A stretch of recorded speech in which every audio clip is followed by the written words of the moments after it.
Hey everyone, welcome to episode 3 of the Tides of Wildemount.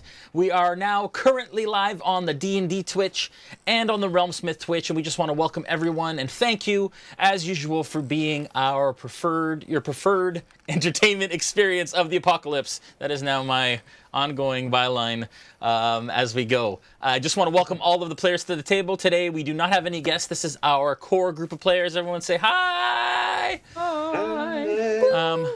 And next week we will have Nora back in the role of Diarkle, the half-orc druid. So that'll be a lot of fun. And that'll be next week. Want to thank our title sponsor, as always, Syrinscape. Yay, Syrinscape. Syrinscape is an incredible fantasy player that you can use for your tabletop RPG games.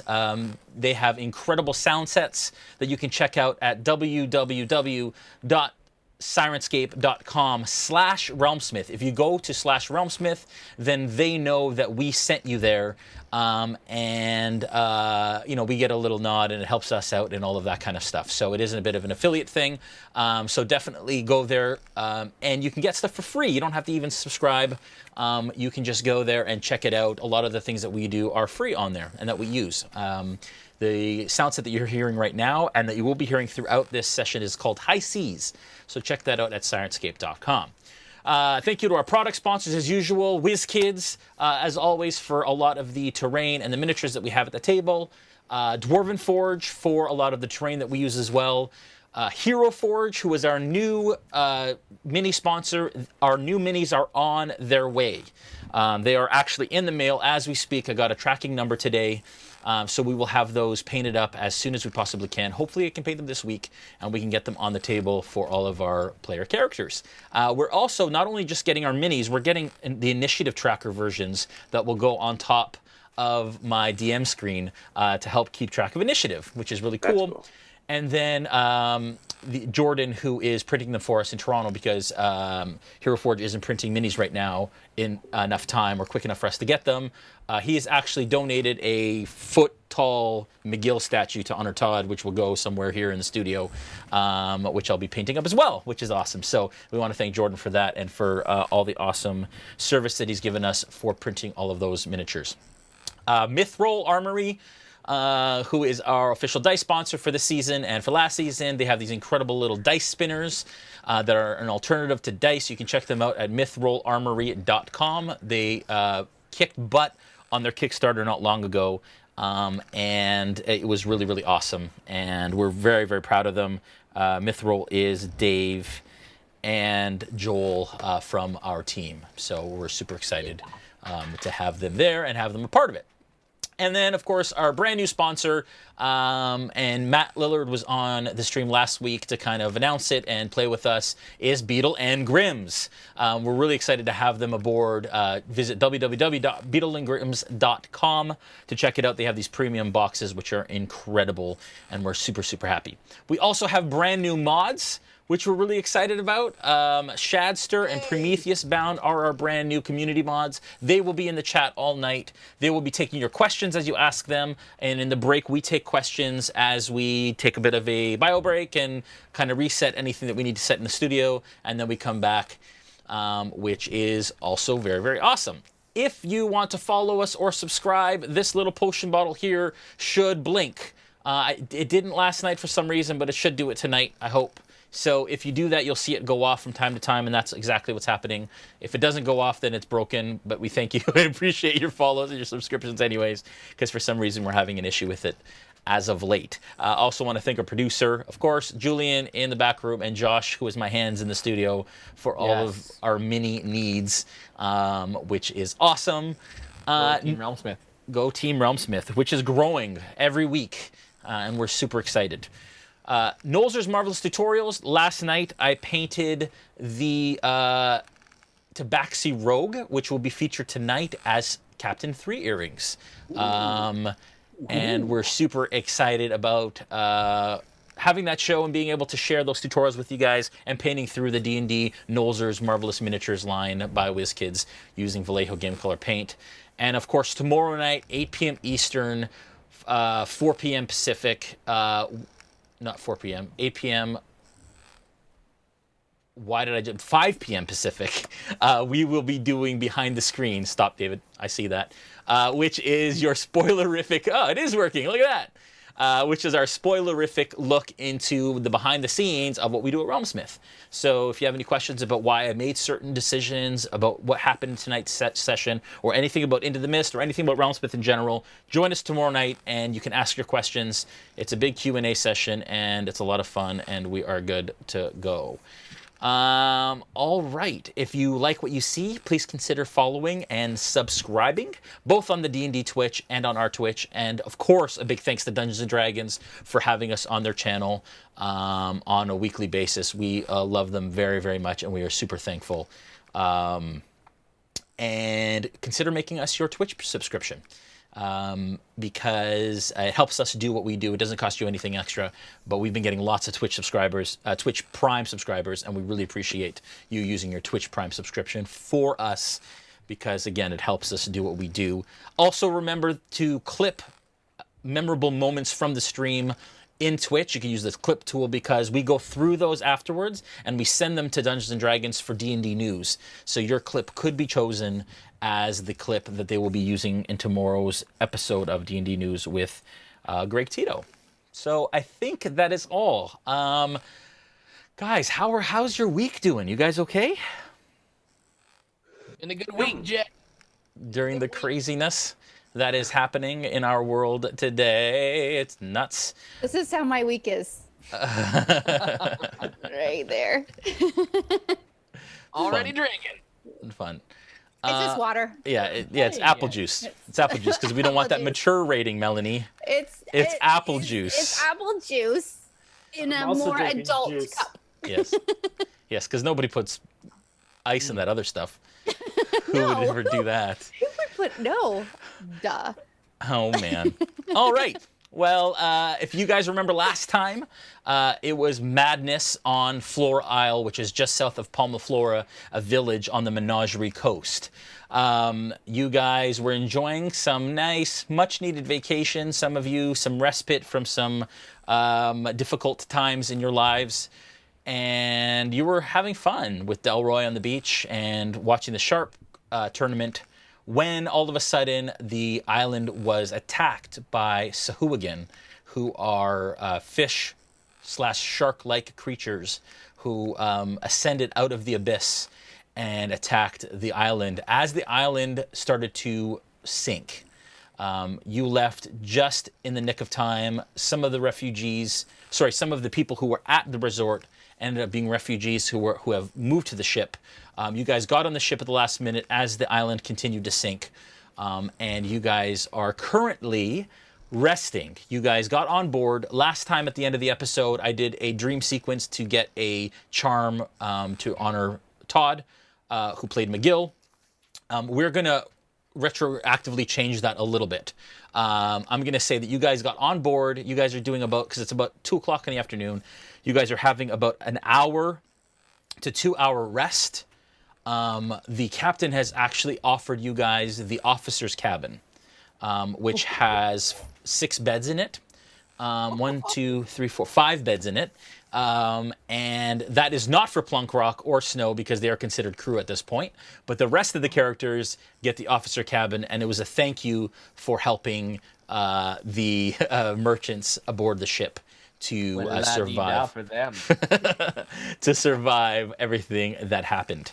That hour or two has now come to, let's say it was 2 hours. You guys kind of licking your wounds, taking toll of what you have, kind of wringing out all of your clothing and so on. But you guys have basically just stayed in the officer's quarters for the duration.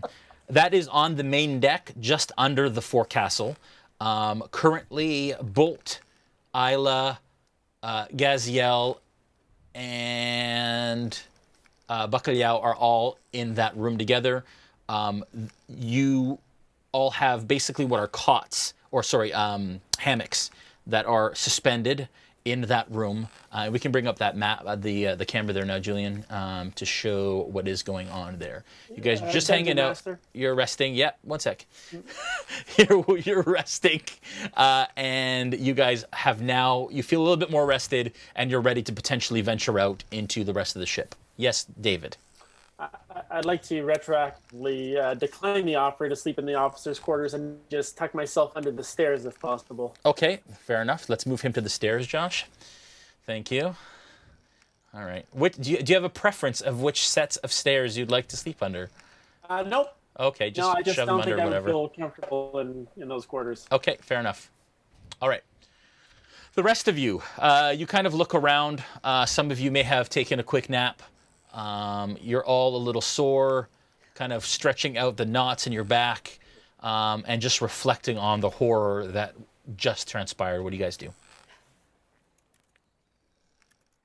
I walk over to that squeaky hammock and I spit on it. They're all kind of squeaking. Well, can we stop that one? Yes, you kind of hold it, and the rest of them go. Yeah, welcome to life at sea. Although you're kind of used to it because you've been on ships for the right. For the. But I usually have a can of WD-40 with me wherever I go. Right, yeah. And this time I don't. Yeah, no, not so much. Okay. Although this was like medieval fantasy, so it's like WD like 2. Yeah, not exactly. Quite at 40. It's not quite. Yeah. Yeah. Yeah. Okay. So it's Aella. Somebody can go. It's Aella, Bolt, and Gaziel are in the room together. Okay. Does anybody want to do anything? That was a little scary, wasn't it? Yes. Well, Quite I almost terrifying. Yeah. See people. I did not expect that at all. And then the island disappeared. I almost died. Yeah, that's right. To protect your lives. Me as well. And merchandise. I was there in a mission of business, you see. But I don't think I'll be able to do any business there anymore. It's very, very unfortunate. What were you going there for? Oh, well, I'm glad you asked. You see, I have a few wares of my own I need to sell, maybe, perhaps. And you see, one is putting together trinkets and different things. The material is a bit costly. So I felt I could maybe sell some of the things that I've invented for premium, if you will. Mm-hmm. But that's not going to happen anymore because, well, everybody's underwater. Right. Right. Yeah, I like that's how that. you make a short story long. Ooh, Yeah. thank Yeah. thank you. You're very descriptive. I like that in a person. I like how you like that. All right. So what do you guys want to do? Are you feeling a little peckish? Do you want to go look around? Do you want to stay here? What do you want to do? Yeah, I kind of want to meet some people on the ship. I'd like to get to know everybody here. Yeah. Yeah. All right. Yeah. Walk around. Let's take an adventure. Okay. Okay, so you guys are heading out of the room. And before you do, I noticed you had a weapon that is, if I'm not mistaken, a boomerang. I do. I do. Would you mind if I inspected that just for a little while? Like, took it with you, or like, did you just want to hold it? Well, I'll hold it, but I'll hold it for just a little while, and I'll give it back. I promise. He seems a little untrustworthy, but do what you want. I am very protective of my boomerang. Do you have anything you can give me to hold in exchange? Collateral. That's what they call it. Yeah. Well, what do I have that I might be able to? How about this this crossbow? Produce a crossbow from my items. Okay. I'm not there yet. We need to spend some more time together, and then maybe you can touch my boomerang. Well, I was just. All right, that's fine. Yes. All right. So as you guys prepare to kind of head out of the room, we're going to go to Snow and Plunkrawk. You guys are in your usual on your usual bedrolls in the lower deck, and you guys know that there's the main deck, then there's a lower deck, and then the hold is under that.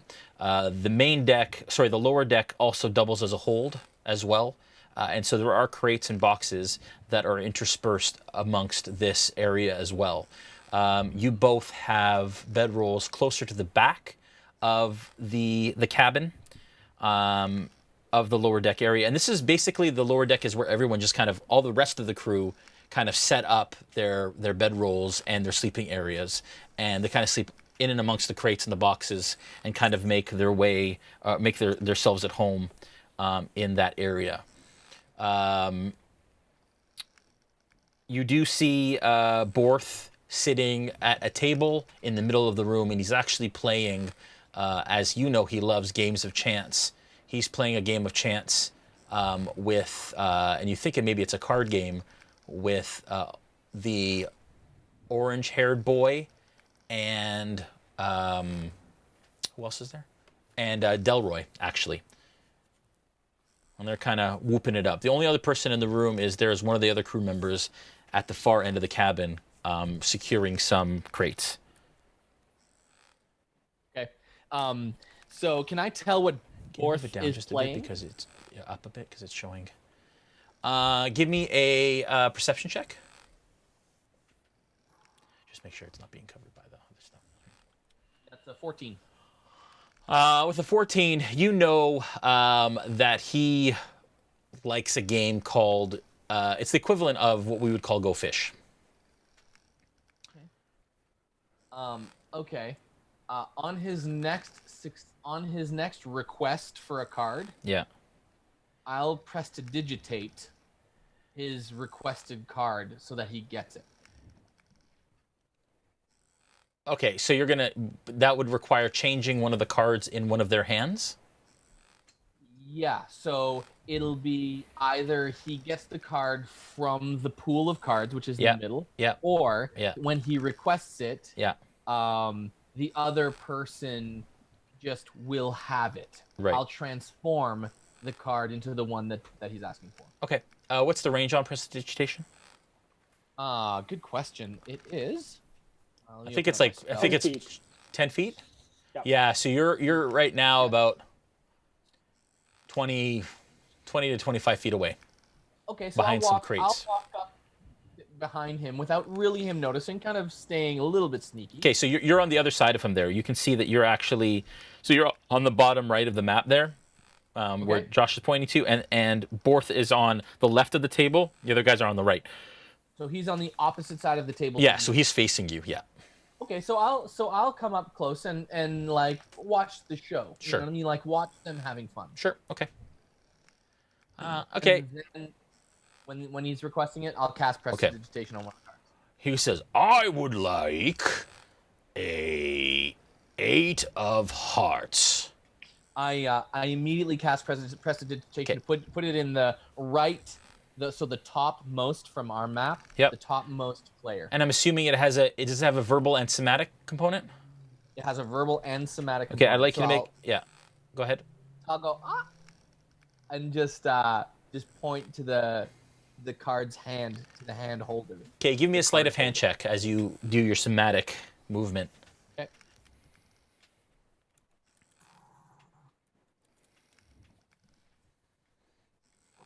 That is a 17. Okay, and he has asked Delroy if he has it. And so you're changing one of the cards in Delroy's hand. Yep. Okay, he goes, "Nah, man, wait a second. I don't understand what... Here it is." And he pulls it out and he gives it to him, like really super confused. Looks back down at his hand, doesn't quite understand what's going on. Okay. And lasts for 1 hour. Okay. Brandon. Yep. Would you like to do anything? You know, yeah, go ahead. How long have we been here at this point? So now it's about 4. I'm going to say you guys rested for a couple hours, so it's about the equivalent of about 4 p.m. The sun sets around between 8 and 9, and so you still have some time, but you know that you're eating into your dinner prep time. Right. So having sufficiently groomed myself, to make sure my fur is all back in place where it's supposed to be and clean and everything, because I don't like being dirty. I will see what Plunkrawk is doing. Yeah. Well, not see, but hear what Plunkrawk is doing. Yeah. So you, Are you going to move, or are you just going to stay where you are? I'll move up till about maybe 7 feet behind Plunkrawk. Okay. So you're cocked in his direction. Yeah, you kind of heard him walk over. He wasn't hiding it in any way. And so you kind of follow his footsteps in the creeks. You can hear that they're obviously playing a card game, and that's all you're catching at the moment. All right. Yeah. So it doesn't seem like there's anything there that would have caught my interest at all. I'll head off to the kitchen then, get started on dinner, because there's a lot of people to feed. Yeah, the galley is across the deck there. Basically the door on the left, closest to the bow. All right. Of the ship. All right. It's going to be a seafood gumbo today. Nice. It's been cooking for a little while. Yeah. So just letting it kind of going to finish it off. Yeah. You say that out loud, Brandon? That it's a seafood gumbo? No, I didn't. But if there's a reason why you would want me to, I can find a reason to say it. I'm curious if you're announcing it to the crew down here. Probably not, but I think people would know the smell. So maybe so once you start, people are talking about it. Yeah, it's amazing. Okay. So. All right, so I will be the dice will be the judge of that, Brandon. I would like you. I think that's a good question. It's not necessarily performance. What would you be rolling? What would you say that you would roll for your cooking? I was actually thinking performance. Yeah, honestly. Performance. Okay, let's do it. That's what my get set tells me. Hey man, cooking is an art form. A real Julia Child's approach to it. Yeah. So what you do? And it's a terrible Julia Child's, by the way. Yes. That's a 10. That's a 10. You're still a little groggy from the day before. And I mean, gumbo, you're just throwing a bunch of stuff in a pot. You don't necessarily know how long the seafood's been there, so you're hoping it's fresh, but you're kind of doing your best given. And there's a lot on your mind. You've had a tough week. I have been wanting to speak with Zelna again at some point. And you've been wanting to speak to her as well, and she is. You have not seen her yet. Okay. But I know she's on the ship. But you do know she's on the ship. We're gonna go to Bacalhau now. Up on deck. Yes. So weird. So Bacalhau, you are all nuzzled up into your shell. And you kind of pop your head out because you're starting to feel a bit more rested at this point. And as you look across the deck, you see that the refugees have created makeshift shelters from the sun all across the deck of the Wavechaser. Those you saved during the raid are here, as well as a handful of others who managed to reach the ship before it left the dock. Currently, you see the farmer who Delroy was carrying kind of on his back here. You see the girl who was dancing sort of in the resort area. You also see the woman and her child and her 2 children who are on board, and they're kind of like, and they all look incredibly, pardon the pun, shell-shocked, as they obviously were not prepared for what happened yesterday, have lost their homes, have lost some of their families. They're all in pretty bad shape. You see a half-orc who gazes out, female, who gazes out over the waves, and you can see that she smiles as a dolphin kind of leaps out of the water and through the ship's wake. And up on the quarter deck, which is back at the back of the aft of the ship, you see a young male elf with pale green skin and watery kind of look to his eyes, is speaking to a female dwarf with a thick knotted beard at the ship's helm, and she is currently piloting the ship. The girl has a beard? Yeah, the dwarf. Yeah, dwarven females have beards. You are well aware of this. And there is a a muscle-bound, handsome, dark-skinned man flirting with one of the refugees currently as well on the forecastle which is the front kind of upper deck. Yeah. And that's what you currently see. Okay, so are the people up on the higher decks, are they kind of crew? Are there some crew? Is there anybody that looks like they're in charge? Give me an insight check. You betcha.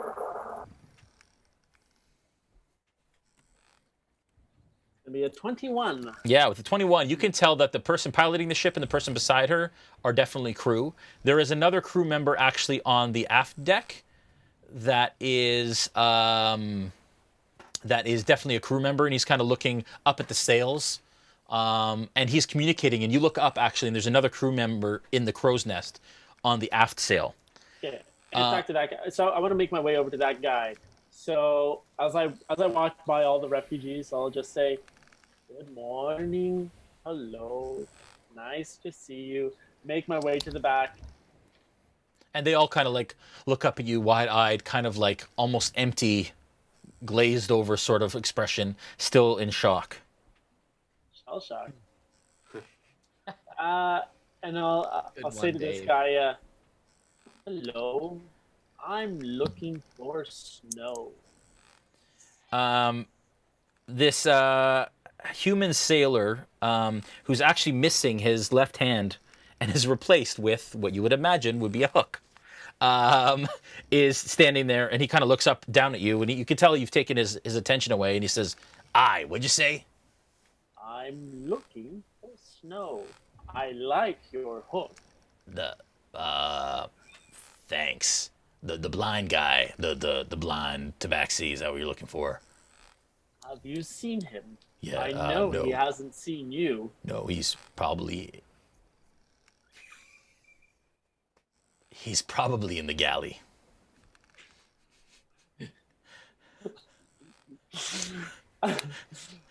How could I get there? If you take the stairs in the middle of the deck down to the next deck, then to the bow, towards the bow of the ship, door on the left is the galley, door on the right is the privy. You want the galley. Thank you very much. Is he doing any sort of work here? He's just talking to the guy in the sail? Yeah, he's kind of, looks like he's like telling him, giving him directions as to what to do with one of the sails. Do I notice any mess nearby? Anything that I can clean up before I go as a thank you? Not really. He says, "Oh, by the way, what's your name?" I'm Bacalhau. Say again. Bacalhau. It's nice to meet you. My name's Lefty. Nice. Oh, I get it. Yeah, it's not that difficult to get, but I want to thank you for doing what you all did for us. Why do you suppose the island sank? Oh, heck if I know. Heck if I know. And I'll just turn around and I'll walk towards the guy. Okay, so you start down towards the galley. Back to the trio of Aella, Gaziel, and Bolt. You guys come out of the door, and you see everything that I just explained to Bacalhau. But you also see Bacalhau coming down the back aft stairs, and he's walking towards the front of the ship. I feel like I sense a lot of tension on the ship, a lot of sorrow. Could I make a speech and inspire everyone? Sure. That we conquered something? Yeah, go ahead. Yeah. So you kind of step out and go ahead. Yeah. I'd like to say, everybody, my name is Gaziel, and I'd like to say we conquered the hooligan, and we are on our way to better days. Better days. And everybody cheers, hopefully. Give me a charisma check, please. Oh, I'm high on that one. Yeah. All right. Actually, you know what? You can add your persuasion modifier to that too. Oh, my persuasion modifier. Yeah. Okay, so I got a 6. Yeah. One guy on the back of the aft deck, you hear. Can that be me, please? Sure. Bacalhau is clapping as he comes down the stairs. And with that, you kind of get down from the boat, the rowboat that you're on top of, and appreciate y'all. Thank you. Sorry, your island sank. didn't quite go as well as you had hoped. Aella and Bolt. Well, better not. I blame the dog. Better luck next time. Okay, so are we up already? Yeah, so you guys just came out of the door. Basically, the deck that you're on, the room that you were in, is on the same level as the main deck. Melanie. Yeah? Oh, that was for you. I know, I heard you. Oh, okay, sorry. Can I walk over to the lefty hook guy? Sure. So he's up on, and he's kind of pointing. He's back at the back of the ship on top. I see. He's too far away to go. Yeah. Oh.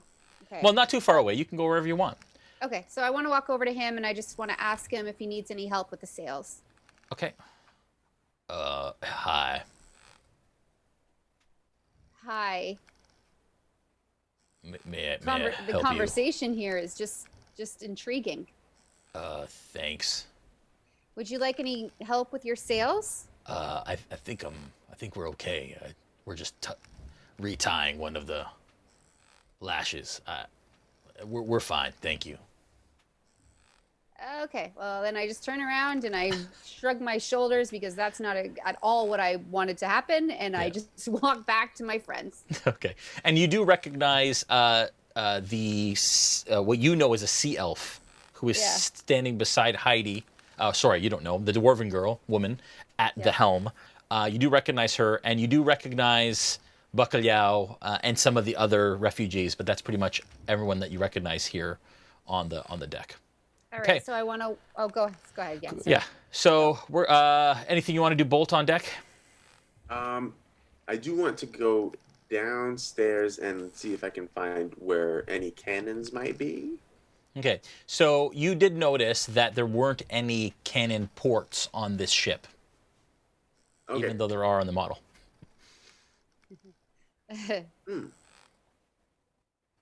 Okay, I'll go up to. But you do see, but you do see two ballista off the aft of the ship. Oh, okay. Yeah, I'll go straight to where those are. Okay. So you kind of pass everyone, and you pass Aella comes down the stairs beside you. You kind of scoot past her up to the back. Dilyu kind of watches as you go, which again is the sea elf. And Heidi also, she kind of looks at you and she nods. No change in expression. And you can tell that they're having a conversation. Lefty kind of watches you as you go too, kind of wide-eyed. And you approach the two ballista. What do you do? Okay. Keeping my hands like behind my back. Yep. Just sort of regular inspector looking. I'm just going to inspect the whole weapon itself and just to see what I can learn from it. Yeah, give me an investigation check.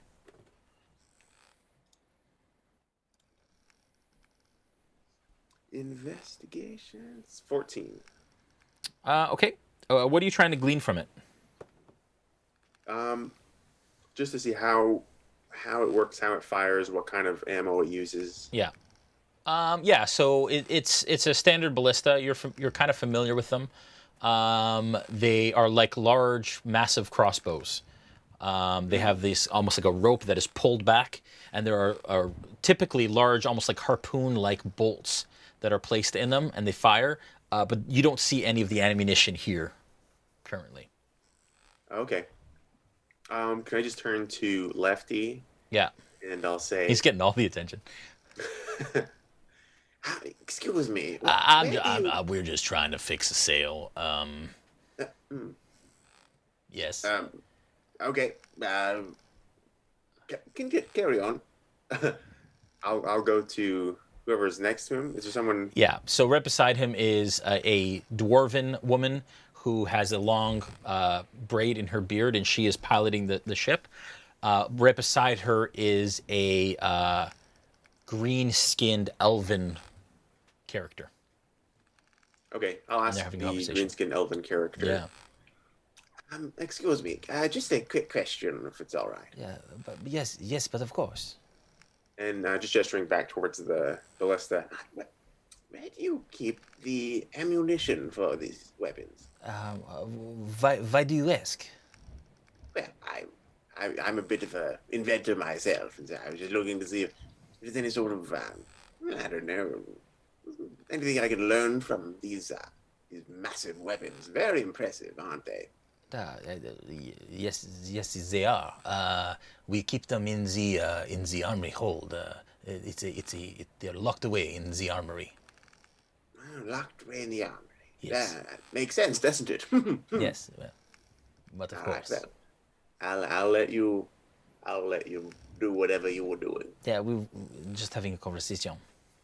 Oh, my mistake. I didn't realize. Hello, hi.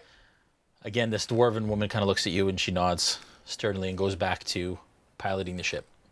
Yes, very good. Well, I'll just be off then, and I'll just start walking down the stairs. Okay.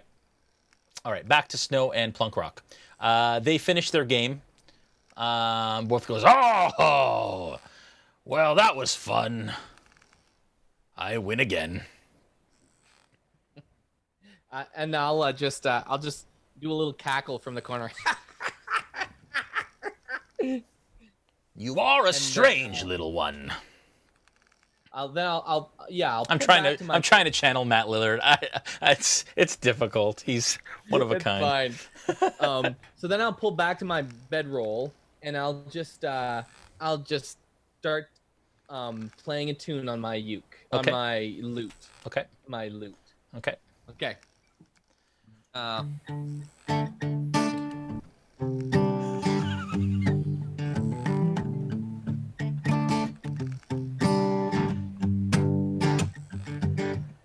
Sweet home Palmaflora,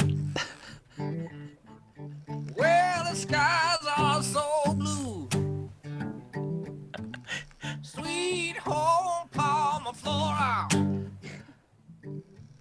I hope we're coming back to you, but maybe not. And I just play. I just keep like humming in the background for a little while. Yeah. Singing this tune to myself, trying to potentially gather a few people who might put some pennies in my case ahead of me. Okay. A few coins. Sorry, coppers, silvers, golds. I like it. So Delroy kind of turns around and is like, yeah, man, keep it going, you know another one. And he starts shaking his hips. And Bacalhau, at this point, you actually come down the stairs. And you are greeted by this sound as you're kind of coming down the stairs. Go ahead. Other stairs. Go ahead. Yeah, so... Who's going ahead? I will say. I think Dave's muted. That's why. I think he was trying to. Could be that he's muted. No, still muted. Yeah. So I'll nudge my foot towards my case and kind of push it out with my clawed foot. Yeah. To like give a sign to people like.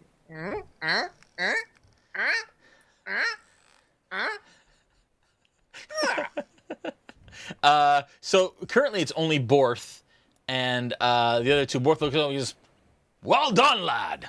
And he like tosses a coin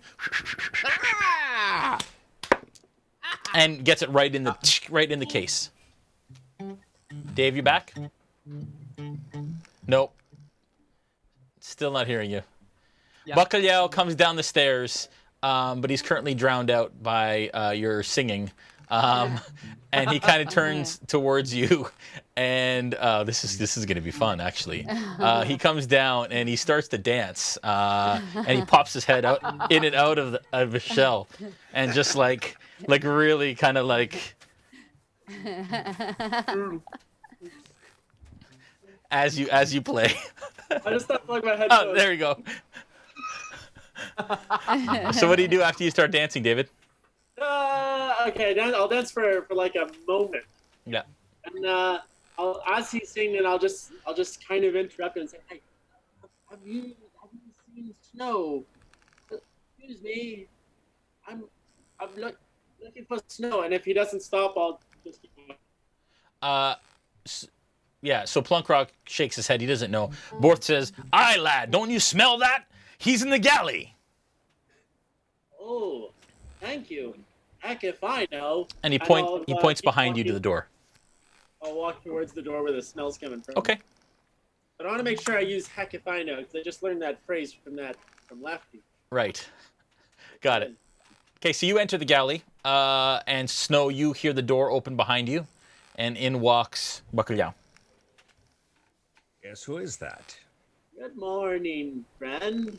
Ah, yes, my friend. Wonderful, wonderful. I'm so glad you have found me. Thank you. Thank you so much for the ride. You're more than welcome. It's the least I could do for my friend. How does the food smell? Because I know I'm a meta. Yeah. Give me a perception check on that one.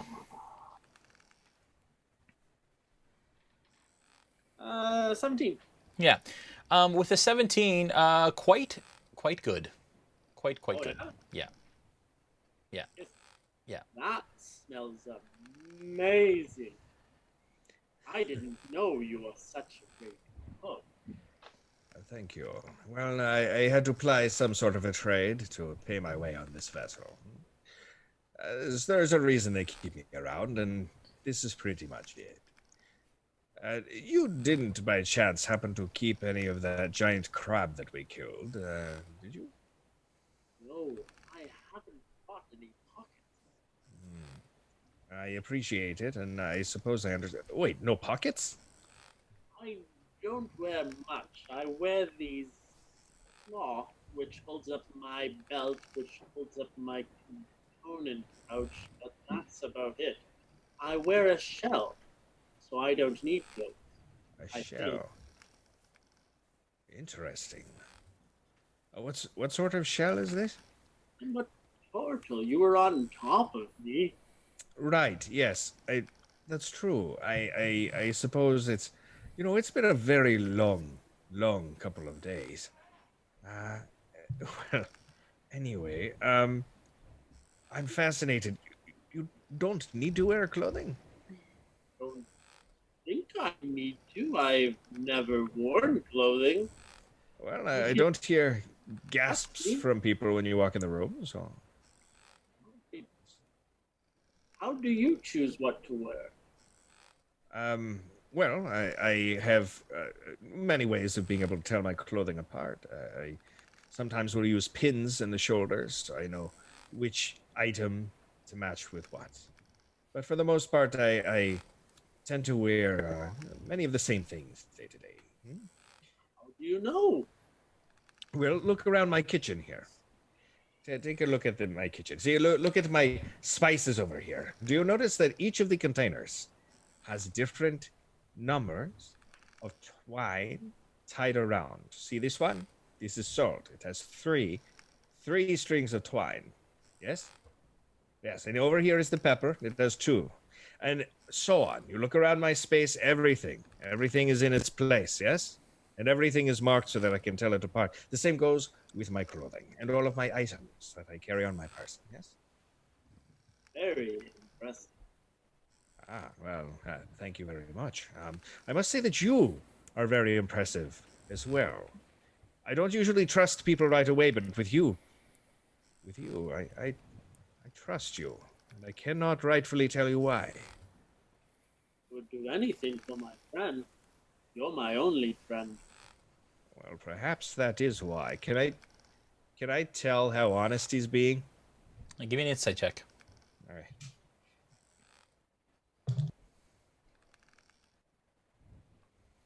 Okay, that is an 18. How honest are you being, David, with an 18? Entirely honest. I have no friends. There's no deception. There's no that's good with you. I literally have never had a friend. Okay. Well, sir, then that is probably why I trust you so much. There is a sweetness, an innocence about you, and for some reason, I enjoy your company more than most. So thank you very much for coming into my life when you did. A solitary salty tear rolls down my turtly face. All right. Plunkrawk, from behind you, you hear the door open to one of which you know are the guest/brig rooms. There's two of them at the aft of the ship. And out walks Jarrett, who you recognize from the island, with a young boy, a young blonde kind of boy. The boy is still, he clings to Jarrett incredibly close, and kind of like almost hides behind him, almost inseparable. And he walks up to the stairs that are right beside you, and he starts to head up to the deck. The rest of you see Jarrett emerge right basically in front of where you are there, Aella. And you recognize Jarrett, obviously, J-Money, from Palmaflora. And as he comes up, he kind of stretches. The open sea. And he kind of cracks his neck, and this boy is clinging kind of to his leg. And you recognize this boy from the island as well. He kind of starts to look around, and he looks at you, and he says, "Well, hello. I am glad we both made it. I'm happy." You're talking to me, right? Yeah.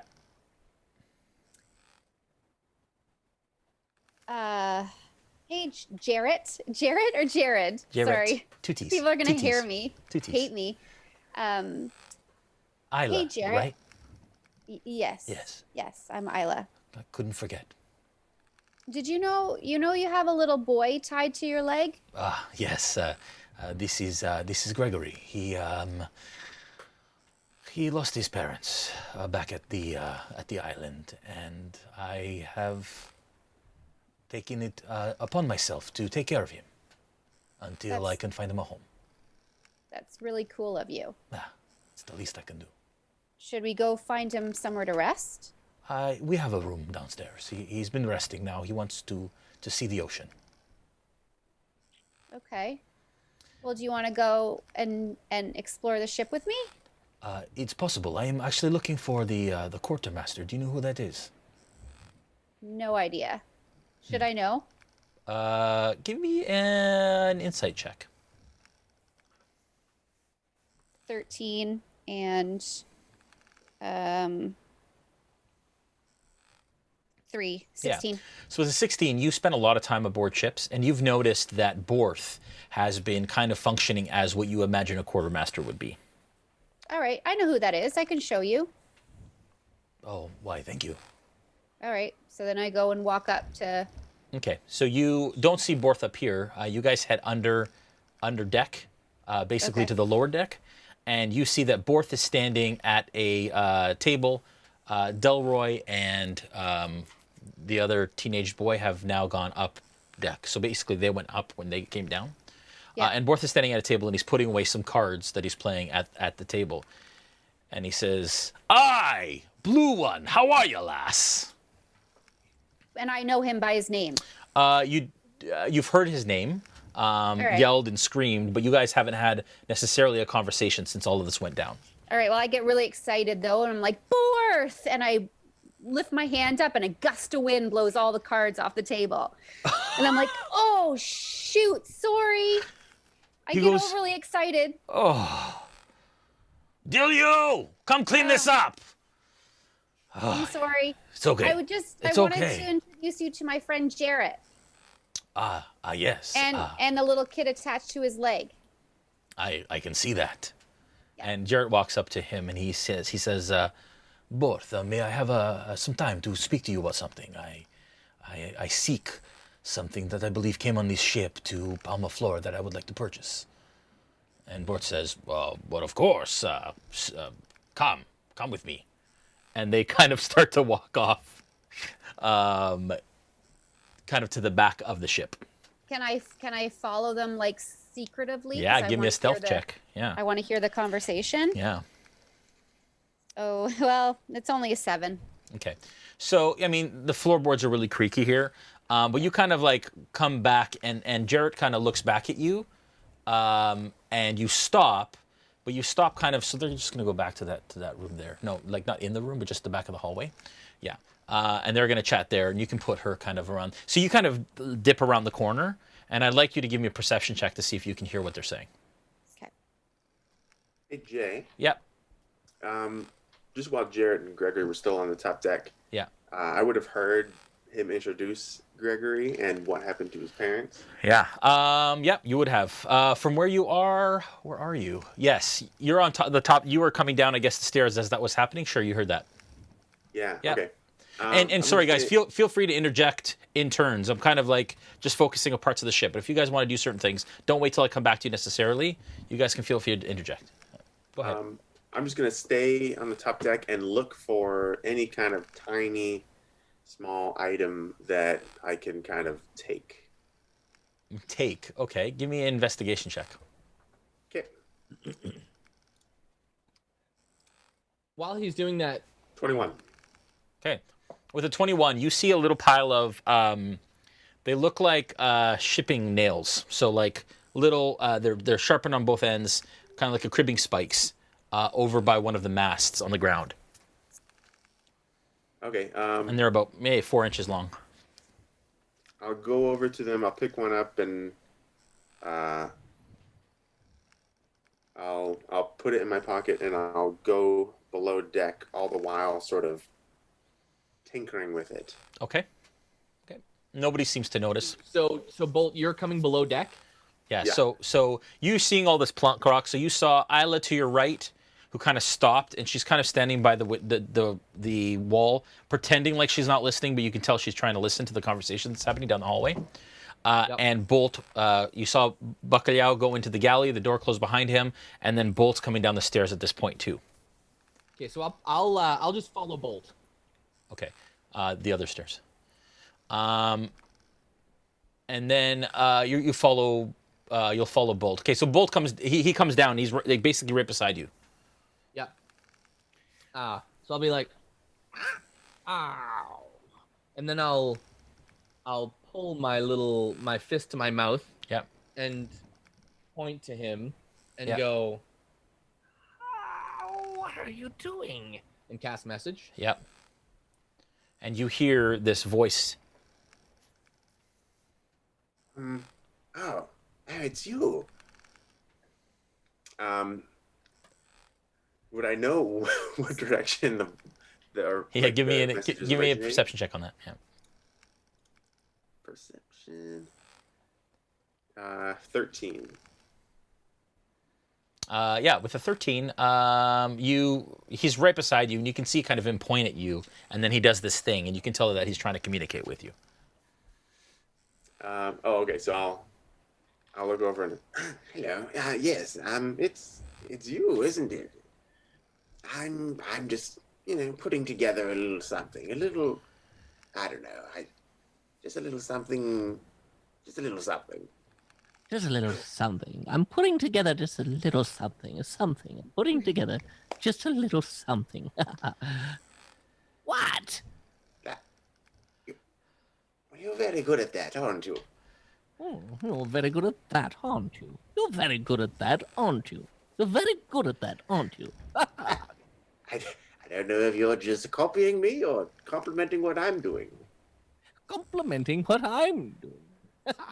Oh, you're complimenting what you're doing. And I'll just nod a yes. From around this point, go ahead. At this point, you get a real sense like Plunkrawk actually likes mimicking people to the degree that he's impressive. Yes, indeed, he is that impressive. Yeah, I say, do you do an impression of everyone you meet? Do you do an impression of everyone you meet? I don't think I. Oh, There you go. I'm starting to understand. Yes. Yes.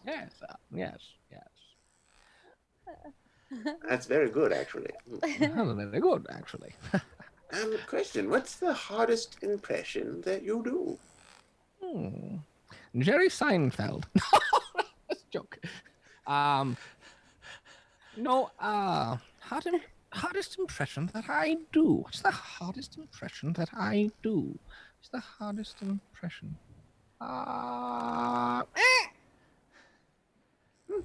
Fair enough. I don't know. I'm just filled with embarrassment. Yep. So I'd like to disappear and go eat something because I've had a rough last couple of days. Yeah, so you can. I smell the smell. It's wafting through the. Yeah, it sure is. Yeah, so you head down one deck, and you come into the scene that we're talking about right now, and you can kind of tell that the smell is coming from a room that has a nameplate above it that says galley. Yeah, I want to walk into that room. Okay. You walk into that room and you meet Bacalhau and Snow standing there. Oh, hello. I forget your names, but I think we were all in battle together. Hello. Hello. Is my mic working now? Yeah. Yes. Sorry. What is your name again? I'm Gaziel. I was just very hungry and I smelled something very delicious coming through the ship. And I just thought, hey, I'm going to go downstairs and eat something. Well, certainly. I accept that compliment. It is not quite ready yet. However, the more the merrier here in my kitchen. Just don't get in my way. That is all I ask. Allow me to do what I do. And you will probably be one of the first served, okay? All right, yeah. To anything that I can help with at all. Have some time. I like to do this sort of thing by myself. You know what they say about cooks in the kitchen? It's better to have one. However, spectators, it's okay. All right, I just watch you, I guess. Right. That's what I'm doing. And with that, I have a bowl with some shrimp in it, and I pass it back. One thing you can do, can you tell me if this smells like it's okay? Yeah, Yes, I thought so too. Suppose. And I throw it in. Just finishing this up. Yum. Yes, indeed. Tell us about yourself there, Gaziel. Well, I was just on vacation at Palma Flora, and I was looking to have a very relaxing time, and unfortunately, that's not the case. I got injured quite badly, and now I'm here, just trying to recover from that entire battle that we experienced. Certainly, of course. You were able to take a vacation there, yes? I mean, yeah, I got to relax for a couple of days. I guess that counts. Certainly. It can be quite expensive to take a vacation there, Yes, I'm only a halfling paladin, and I don't own a lot, but I do really enjoy the people. That's what makes a vacation a vacation. Of course. I also don't own a lot, but I don't know if I like people. You're okay. Oh, that makes me quite happy that we could be friends. Are we friends? You would be my second friend. Oh, you have a first friend, is that right? Yes, let it be known I was the first. Snow is my only friend, but you could be my second friend. I'd love to enter this trio. Then you will be my second friend, Gaziel. I'm honored, thank you. Bacalhau. Nice to meet you, Bacalhau. I think we have a good friendship starting here. Yes, indeed. Good things happen in this kitchen. Okay, so we go back to the aft part of the deck and the lower deck. And Aella, I'd like you to give me a perception check, please. Sure. Oh, we did that. So I got 18. With an 18. With an 18, you actually hear the conversation actually quite clearly, even though Jarrett is speaking in hushed tones, and you hear him say, well, I am looking for, I was told to ask, do you spice? And Borth says, what? What are you talking about, boy? He says, okay, how do I say this? And it's funny he called him boy, because Jared is clearly older than him. He says, I am under the understanding that you brought some spice from Marquette, and you were going to sell it in Palma Flora. Is that correct? And Borth says, well, yes, of course. We sold it in Flora Isle. We crossed the land bridge and sold it with the captain days ago. He says, oh, that is unfortunate. I was going to take some back with me to Taldore. Do you have any left? Borth says, well, the captain does keep a case for herself. He says, I would be willing to pay top dollar for some Fusaka if you have it. We'll have to speak to the captain. Follow me. And they start to kind of walk down past the hallway where you are, and they walk past you, and you're kind of like, as they kind of walk by, unassumingly.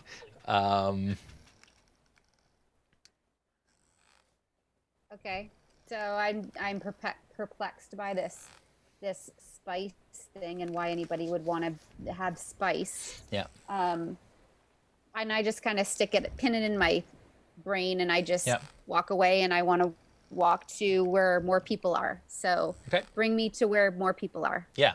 So there are definitely more people above deck on the main deck than there are down here. So I want to go where the people are. That's good. Jay, was I around? Where did this conversation happen? You were about 25 to 30 feet from that conversation. Okay, can I try to hear it? Yeah, with disadvantage. Okay. What would that be? Perception. Okay, awesome. That is a giant old wrong die. Sorry.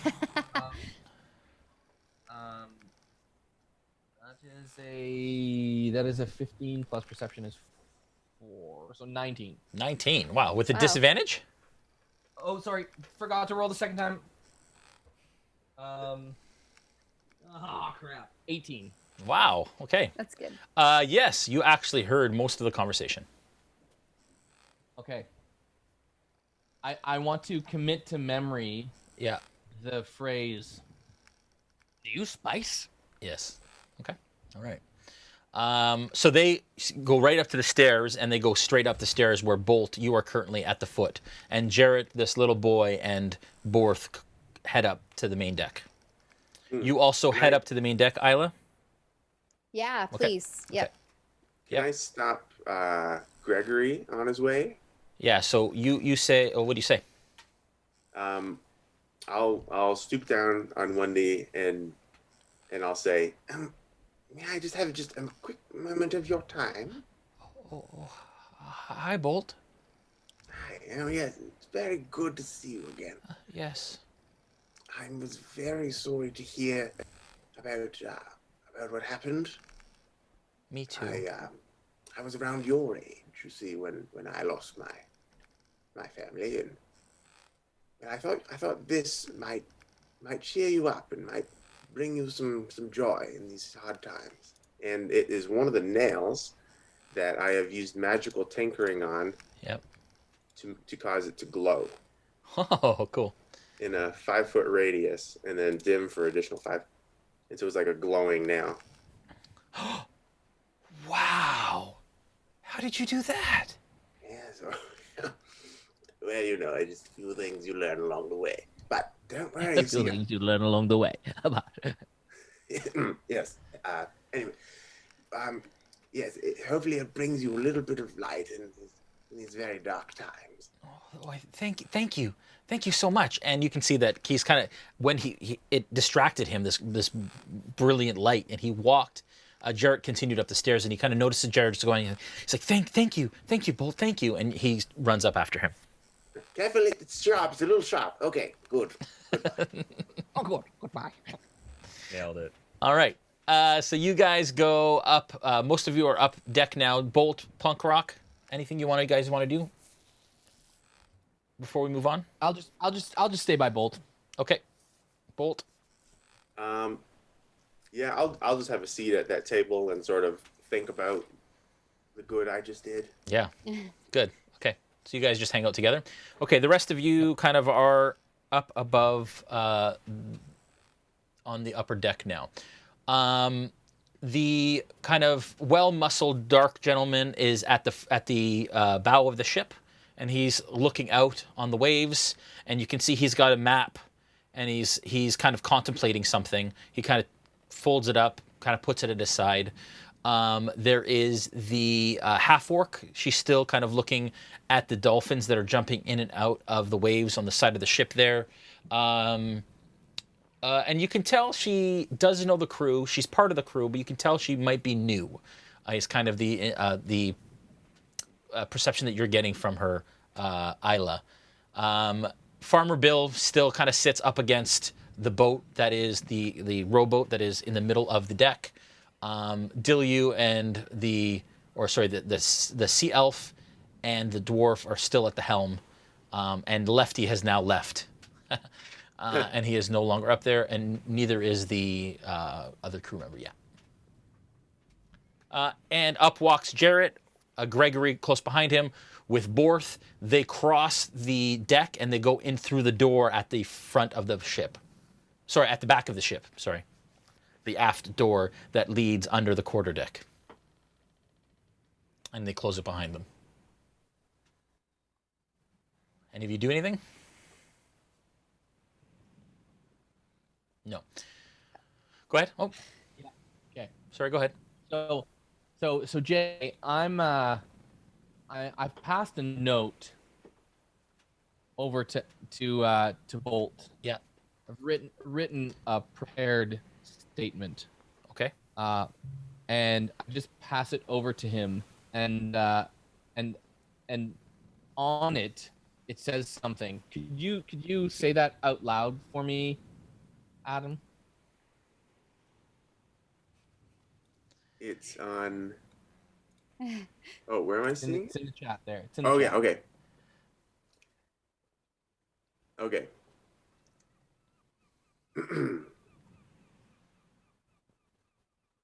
A I X B C D E A D C. I'm writing a note, and as he's speaking the consonants of the alphabet in his voice, yeah, I'm starting to formulate how to speak with his voice. Huh, interesting. So that I can then mimic him in almost scenario anyone, so that I can now own his voice. So I'm basically getting him to recite the alphabet out loud to me. Mm-hmm. Pulling an Ursula on me. Give me a straight intelligence check, Joel, to be able to kind of retain how much you're able to retain. Just a straight intelligence check? Yeah. Okay. That is my intelligence is so that's a 17 plus 2 plus 1, so 18. Wow. Okay. With an 18, you're catching most of it. Okay. That was FG. What? I'm sorry. What was this about? What's this about? I can now mimic most of what you say in your voice, no less. Delightful. You say delightful a lot. It was delightful. Delightful. Is that true? Is that now you have? Because that's a very good impression. Now, have I just given you this to you? You've allowed me to take on your voice and learn the way that you speak. I suppose if I can be Any kind of help, I guess, is fine. But I guess I haven't asked you. What is your name? Oh, my name is Plunkrawk. Plunkrawk. Plunkrawk. Yeah, yes. My name is Plunkrawk. All right. That's well. Nice to meet you. / me, Plunkrawk. Nice to meet you. / me, Plunkrawk. All right. So for the sake of brevity, we are nearing dinner time, and the gumbo starts to circulate. Are there any other interactions that you want to have throughout dinner with any of the people that I've mentioned, any of the refugees or the crew, as you're eating? Yeah, with my newfound voice, I'm gonna go to the galley where Snow has prepared the meal. Mm-hmm. Walk in and say to him,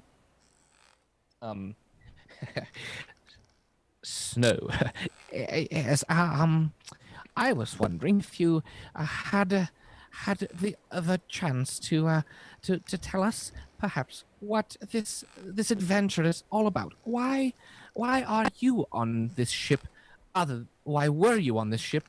Other than the island sinking, why are we all here? Well, I am here to cook. That is what I do. Yes. Unless you mean more, what is the ship doing out here? We are simply conducting trade. Just trade. Nothing more. As far as I know, we picked up some spices not that long ago, and perhaps some will make their way into my kitchen if I'm able to sneak a bit. But yes, just delivering things from here to there. Yes. Give me a perception check. Sorry, give me a perception check, Snow. Perception check? Yeah. And Joel, can you give me a performance check as well? Sure. 18. that is a 4. Okay. Oh, actually, sorry, performance. That is a 9. Okay, so with the 9, you're getting, even though you retained quite a bit of it, you're getting about a 50% ability to kind of deliver the voice. He can't really 100%. I'm not mimicking him perfectly. Yeah, so I mean, I love what you're doing. It's awesome, actually. But I guess what I'd say is that you're conveying 50% of it. So okay. Break it 50% if that makes sense. Okay.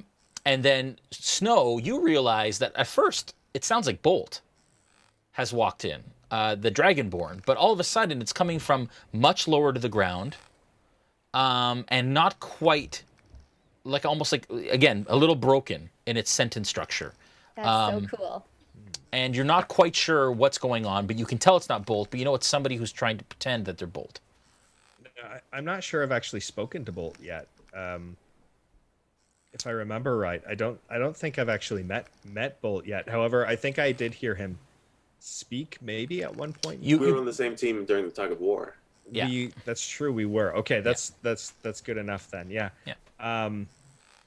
All right. Hold on a second. I hear the voice of Bolt, but you smell like a wet bird. Would I be able to tell? That is Plunkrawk? Yeah? Like a wet bird, yeah. I would jump in and just say, that's the little bird you had earlier. Well, I would have to say my ears deceive me, but my nose does not. What is going on, my bird friend? I'd also like to introduce myself. Yes. Hello, I'm Gaziel. Nice to meet you, bird. What's your name? Oh, I'm Plunkrawk. Gaziel. Gaziel's my second friend. Yes, I'm his second friend. Gaziel's my second friend. Oh, I'm your second friend too. Yours too. That's quite fun. And at this point, I'm gonna try to convey some kind of conversation with them. Yes, I was talking to Bolt. the dragon and I can't get some words together. Sorry guys, I can't get the words together. But I am trying to say like, why are we here?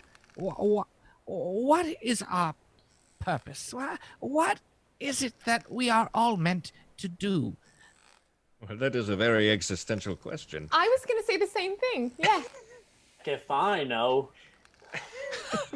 Heck if I know. Heck if I know. Does anyone have a sense of who we should be talking to? Perhaps the captain or someone on the ship who could lead us to our destination, or at least to an understanding of what we're supposed to do. Destination? The ship will take us there, honestly. But what is it that you're looking for? I believe everyone here is just waiting it out. Good things come to those who wait. Don't you know that? This is true, Gaziel. Yeah. Okay, No, why do you believe that the island sank? Well, That is... what might I know about this sort of thing? Yeah. You know that your sister... How do I do this without revealing too much? Your sister was after something. Yes. An item. Yes. Turtle, no doubt. But... I'm aware. But you don't...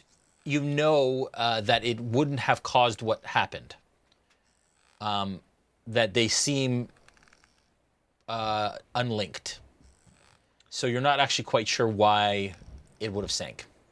Okay, so no deception rule required. No. I certainly I don't believe I've heard of any stories of this sort of thing happening before, but maybe it was a plot of the creatures that we had fought. Perhaps they found some way to bring the ocean in terrible methods to in fact swallow up an entire island. An entire island? Yes, a sad thing for sure. I shall miss those drinks. Miss those drinks. Indeed. Let's... Is that what you are looking for? Is that the answer you sought, my friend Bacalhau? It's the best I can give you. Suppose. I am sorry. There's only so much I know. I am a wise fellow, but there's only so far that takes me. Do you understand? You are a wise fellow. Thank you, my friend. And you, sir, are wonderful. Let's go above deck to Aella. Aella, you are standing beside, kind of on the same side as the half-orc female. And as you look out to where she's looking, again, a dolphin jumps out of the waves and goes back in. And she turns to you, she says, "Majestic, aren't they?" Beautiful, yeah. It's almost like I can hear what they're saying. And what are they saying? They're happy. They're happy to be here. They're curious as to why we're here. Why are we here?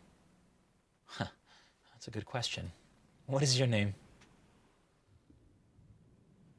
Shouldn't you know that? No, we've never met. This is the first time I've seen you. You're extraordinary, though. Your face is beautiful blue. I've only seen that tone in tieflings, and what without sounding too rude, what are you? I'm an air genasi.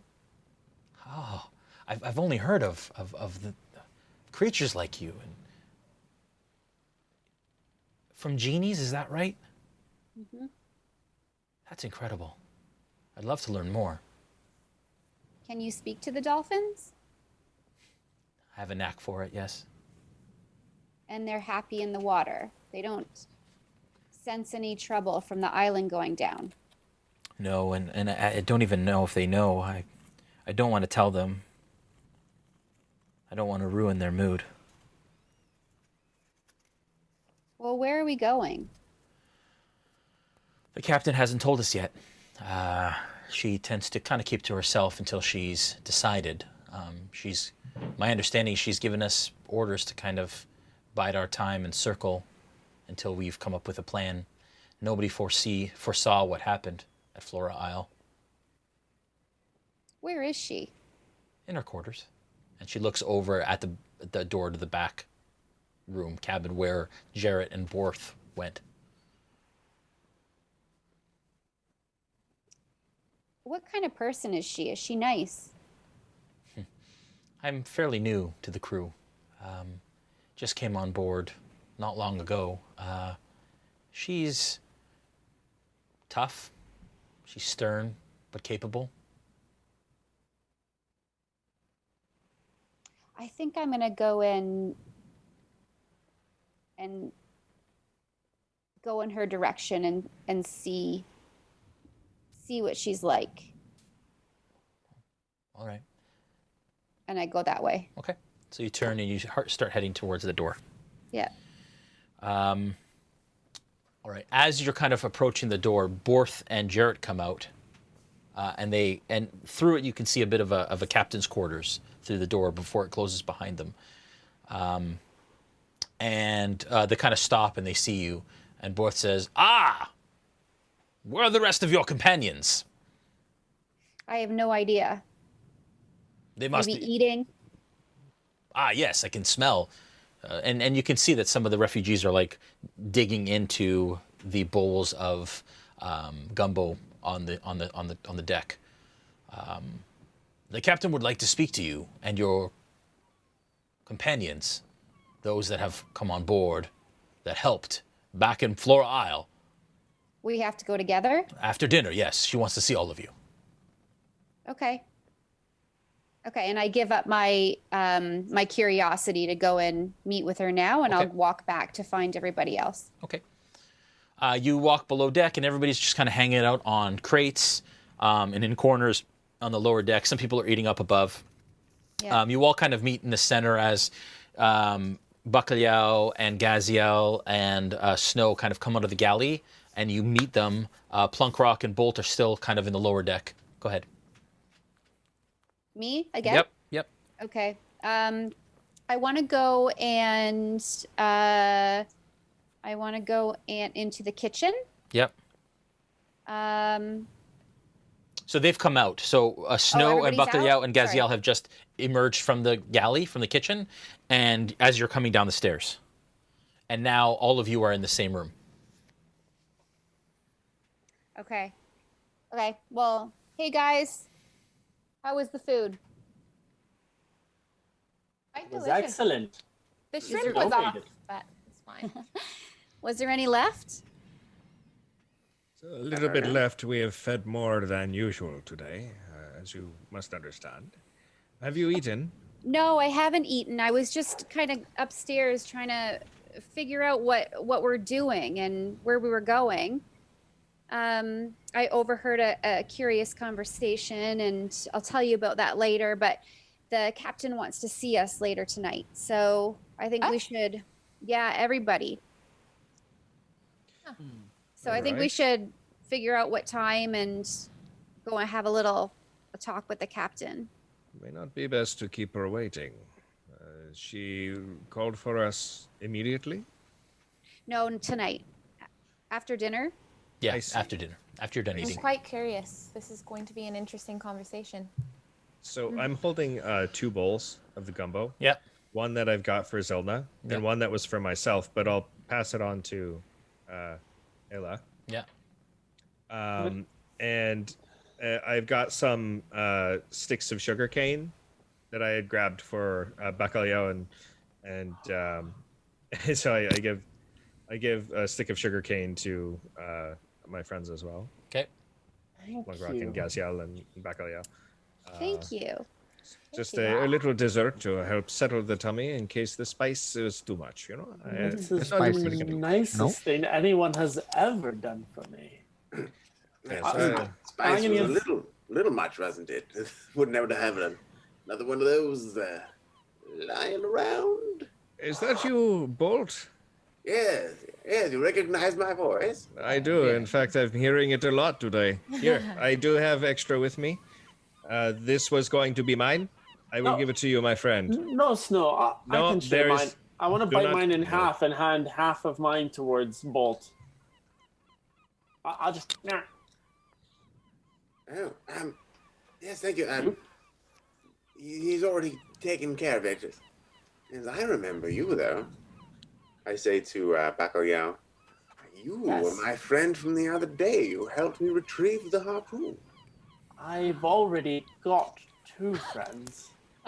Well, no, you see, I was your friend yesterday. So, were you my second friend? Well, I don't know who's ahead of me, but how long have you had 2 friends already? All day. Just today? I'm just looking between Gaziel and him. I don't know what to do. I don't know how many friends I have now. Seems to me like, however many you have, I was number 1. Now, hold on. I take exception. I'm very proud of the fact that I was his first friend. I believe it was me. I don't know. Well, answer me this then, Snow. How many sugar canes has he split with you? I'm gonna slowly creep into my shell and just lay down onto the ground. And just kind of rolls. Just sneak in, and then whichever way I tip over, that's how I'm gonna stay. I don't know what to do with all these friends. I guess actually I don't know that he's even done this. Yeah, no. He's just kind of like rocking in his shell back and forth as the boat, and a wave comes and he kind of tumbles once and then kind of rocks. Well then, Bolt, you keep in mind that sugarcane you have is because of my friendship with him. If my friendship with him did not exist, then you would not have it as well. But look, hey, we don't have to compete. Huh? At least we can all be friends with such a wonderful being, yes? At least we can all be friends with such a wonderful being, yes? Sorry, Echo? Oh yes, yes, I've come to recognize another friend who seems to like mimicking everybody. Right. Plunkrawk! And I'm gonna stay inside until it quiets down a bit, and then I'll slowly come back out. I'm not even gonna address the friendship issue. I'm just gonna let it go. Okay. Brandon, you know too that you haven't seen Zilna since you got back on the ship. Okay, I was gonna try and sneak away to find her in her usual place. Yep. Would I have looked for her there already? No, probably not. You just realized now, as you were going to take her some food, she has one of the guest cabins that doubles as a brig as well at the aft of the lower deck where you're on right now. All right. My friends, just give me 10 minutes. I will be back 10, maybe 15 minutes, 20 tops, no more than 25. Okay? I'll be back. All right. So I go away with the bowl quickly to find Zilna. Yeah. Okay, so you walk back to the room and you tap on the door, and you hear a voice say, yes, come in. Does it sound like it's her? Yep. Okay, so I come in and I say, I will not be long, but I wanted to check to make sure that you are okay. I heard you made it back on the ship. Everything is well? Yes, obviously a change of plans from what I initially was planning. I was going to settle in Palma Flora, but that is not what is meant to be. And so I guess we have some more time together. Well, I do not mind if you do not. The training may continue, then? Yes, of course. Good, and as agreed, I will keep your secret as long as your training and your promise are met. Of course. Yes? Yes. Meet me in the hold later this evening. Later, yes. I have things to do first, but I will see you there. Here is your meal. Thank you. And enjoy it. Thank you. I'll get the bowl from you later, yes? Of course. Okay. And with that, I leave and head back to the others. All right. And you sense sadness in her that she was really looking forward to. She had a plan that has now changed. I understand, but the selfish part of me doesn't care. So. Yep. Fair enough. All right. So okay. So you guys finish up your food, and I'm assuming you're heading to the captain's quarters, correct? Yeah. All right. Okay, so you guys head up to the main deck, and who is leading the way here? I'll go first because I know where to go. Yeah. Okay, you go first. Snow, I'm assuming you're just kind of following behind. What's your kind of posture here? My posture? Like just in general, as you're approaching her cabin. This is your sister, of course. They probably don't know that actually, so nobody metagame that. I'm gonna play up that none of them know that I'm related to the captain at all. Okay. So I'll just kind of follow behind. Like a regular underling meeting the boss. Yeah. Yeah. Nobody but Plunkrawk and Snow have met the captain at this point. Even seen the captain at this point, actually. Who's met the captain? Well, Snow, because Snow and Plunkrawk, they were on the ship before. They came from this ship, and you guys just got on recently, right? So, just as wait, yeah, do we know that? Do I know that they know her? That they work? They're members of the crew. You know they're members of the crew. You know that Snow is the cook, and Plunkrawk was on the ship before. But you don't necessarily, you don't know how long or how. You've never had that conversation with them. You just know that they're from the ship, so they must know the captain. Okay. Wherever Snow goes, I'm just kind of slightly behind him. Slightly behind him. Okay. Is the captain a relatively attractive-looking tabaxi? Well, allow me to explain. You can zoom in a bit more than that, actually, as much as you can. Yeah, there you go. All right. You guys enter a fairly lavish captain's quarters. You do see that there is a bed in one corner, a desk to the left of it. You see that there is an armoire on the south wall there, and a large table with a number of chairs around it.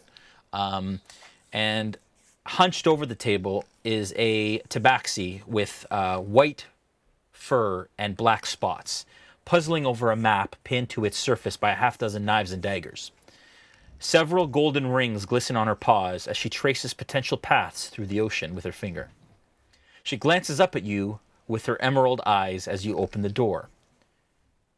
Her feline face spreads into a sharp-toothed smile that is equal parts cheerful and equal parts unsettling. "Ah, welcome," she purrs. "You are the heroes from the pretty village, yes?" I want to nudge Snow and describe her to him. Like, okay. Snow, it's another one like you. I could introduce you. And I'll just describe her physically to him. Like, she could be your mate. I'm looking for a mate. And she kind of like, are you hiding this? How quiet are you how subtle are you being right now? Like a 3/4 whisper. Okay, like so she's she kind of like looks over everyone at you, kind of like, and she kind of like, well, she says, "Welcome to the Wavechaser. We have much to discuss about the sinking isle and the treasure we can find if we return." And at that, we are going to take a break. All right, so we are getting to the crux of the whole situation. Everyone at home, thank you again for watching. Make sure that if you have questions, if you've asked them already, hopefully the moderators have put them in the Discord for Joel. He's going to moderate some question and answer time. If you like what you see, please make sure that you follow and that you subscribe either with your Twitch Prime subscription or just with your Twitch subscription. It helps us do what we do, and also give love to the Dungeons & Dragons Twitch channel, as we are very thankful for them having us on their channel. If you subscribe or follow on the RealmSmith channel, this little potion bottle will blink. You've seen it blinking throughout the whole session, and it's just to let you guys know and give you some instant kind of gratification of helping us out and that we're all in this together. So, Joel, you want to take it away? We'll take a short break, maybe 15 minutes, and then we'll be right back. Let's do it. Okay, so question time. Yeah, we have a bunch. Thank you for Shadster and Prometheus Bound in the moderators. As our new moderators, they are collecting the questions and then lining them up in our Discord moderator chat. So thanks, guys, for doing that. Okay, here we go. The first one that I see is Snow a white tiger or a leopard? More of like a snow leopard. More like a snow leopard. Okay. Yeah, well, actually, cool. I would say like a white lynx, but kind of a snow leopard pattern. So the tufts on the ears and that sort of thing. Oh, that's cool. Any distinctive like ear feature, nose feature, like long whiskers, short whiskers? Where do you land? Whiskers that kind of go out about to the edges of the fur on my face.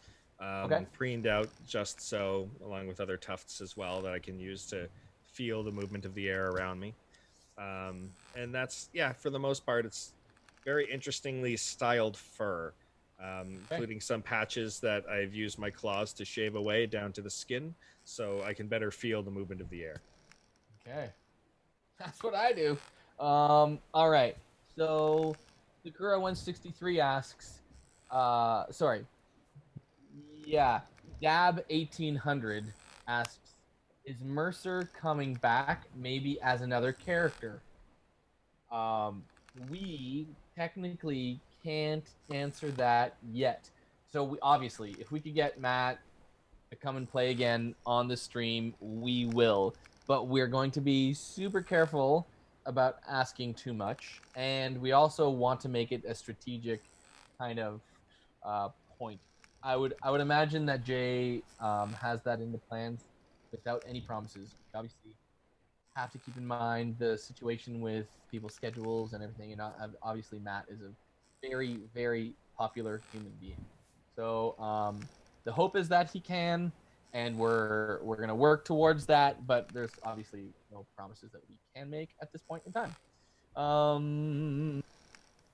Okay. Yes. Further down here. Ketmatari asks, do we know why the island sank? Do we know why the island sank? Adam, do you know why the island sank? No idea. I think we're about to find that out, aren't we? Yeah. Yeah. Actually, that's probably exactly what's about to happen. Yeah, what's about to happen. Yeah, exactly. Okay, so question. Why did Jason choose Jarrett as an NPC from the Critical Role universe? Oh, the mind of a DM. One never truly understands the mind of a DM. I don't know. We'll have to ask him. Brandon, do you have any clue why he chose Jarrett? I honestly can't say for sure. There may be something behind it, but I mean, it might have just been one of those things where he's like, "Hey, this would be really cool." Yeah. Knowing Jason, it could be either, could be both. So, yeah. Yeah, I think you're right. It's just a like. Probably half just because Jarrett is a cool character, and the other half because we wanted to kind of be able to, or Jay probably wanted to just be able to involve a running joke, you know what I mean, like a running funny into our campaign, which I think is just brilliant. So that's the mind of our DM. RS chat, funny comment. Dish Pickle, how is Plunkrawk not talking in disjointed vocals? Okay, so here's my logic behind Plunkrawk's non-disjointed vocals. So he's starting his adventuring career midway through his life. So he's not young. He's about 40. So middle way, kind of, that's the middle ground for the average Kancko to live, right? So 40 is right in the middle. So he's been adventuring, or he's been alive and mimicking other creatures for quite some time. And they mimic almost perfectly. So if you can imagine an intelligent being, so he's not just an average intelligence compared to a human, he's actually above average, so a 13 to 14 would be above well above human intelligence average. So super smart, and he's able to mimic anyone he wants to and has been doing it for years. So I'd imagine that he's retained a lot of common language already. So that doesn't necessarily mean that he can formulate his own voice, because he doesn't have the structural ability to do it within his vocal cords. But if he can do others, he will do others, which is why I got him to recite. I got Bolt to recite the alphabet with vowels so that he could actually train himself to use language in an ongoing basis. Otherwise, it would make playing a Kancko character quasi impossible without being totally useless to learning any new information about the campaign from questioning an NPC or asking, about story progress or narrative from other players. So I had to kind of come to the logic of how he developed his language. That's what I chose. Okay, question. Happy belated birthday, Jason. Thank you. So I'll that's not a question, so I'll just eliminate that one. No, just kidding. Dish Pickle, did the sea elf die? No, he's been with Heidi the whole time. That's what I thought. Yeah. Skyhawk asks, what is the pattern of Snow's shaved patches? Is it like a tattoo? So you mean like well, his bare skin is just very black. Okay. But the patches themselves, they're pretty symmetrical. Kind of got them up, in front of his ears, on the back of his head, different parts of his shoulders and his arms, so that if he's not wearing armor or clothing, he has better sense of where things are around him. Basically, anything that would touch the air when he's wearing his armor has some extra spots that have been shaved off. That's pretty cool. You share the reason for that, and it's sense based, correct? Yeah, so it has to do with being able to feel movement around him, to be able to sense, things that are happening in his space, movements in the air itself.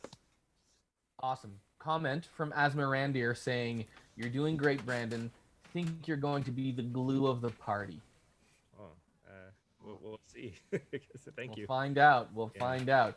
I think the glue of the party, we haven't met yet. We got a lot of glue here, I think put enough glue together, you just stick together, Everybody's glue. Chat, Shazam Carayo asks, is Bacalhau from Brazil? No, because Brazil doesn't exist in this world. But a lot of people have already discovered what his name means. Go ahead, Dave. Yeah. So I spent the first 5 years of my life in Brazil.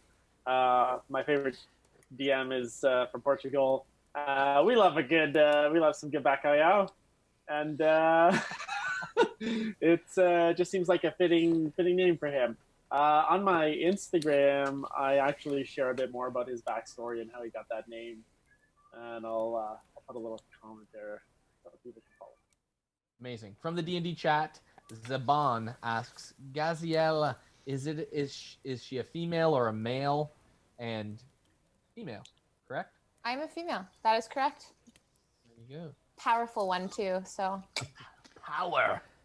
That's right. The Jester's Court asks, does Snow suffer from cataracts? Good one.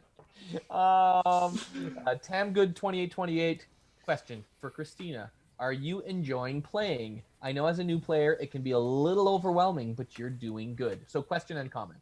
Oh, thank you. First of all, that's so nice because, yeah, there is a lot of information that I'm learning, but I think I'm just getting so invested in the story that as people are doing things, I kind of forget that I'm even playing sometimes. I'm like, oh my goodness. But yeah, I have been enjoying it a lot. Awesome. Lots of things I need to learn still, though. So cool. Thank you. You're doing great. Good. That was the last question for tonight. So let's move on. All right. Good stuff. All right. Just want to make sure my mic is on. Everything's good. Okay. All right. You guys are standing in the captain's quarters with this Tabaxi captain who was just mentioned that the last line she said was, "We have much to discuss about the sinking Aella and the treasure we can find if we return." What do you guys say? Treasure. Could I jump up on the table because I can't see from everybody blocking me? Yes. So you just kind of go through and you jump up on the table, and she kind of stands back. I'd like to look at the map as well. Okay. And see what she's kind of looking at as well. Yeah. So it looks like a. Give me a history check. A history check. Yeah. Oh, I've never done one of those. Mm-hmm. It's a 3. With the 3, you're not quite sure. There's a lot of water. You see the words Menagerie Coast, but that's about it.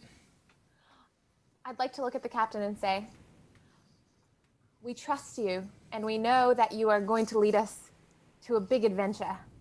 And I'm ready if you're ready. Well, of course. That is what we are here to discuss. I'm quite curious. You said something about there being a treasure? But yes, of course. I was in Palma Flora to deliver spice, but I was also after an item of much value. That I... Go ahead, please. Bolt, is it?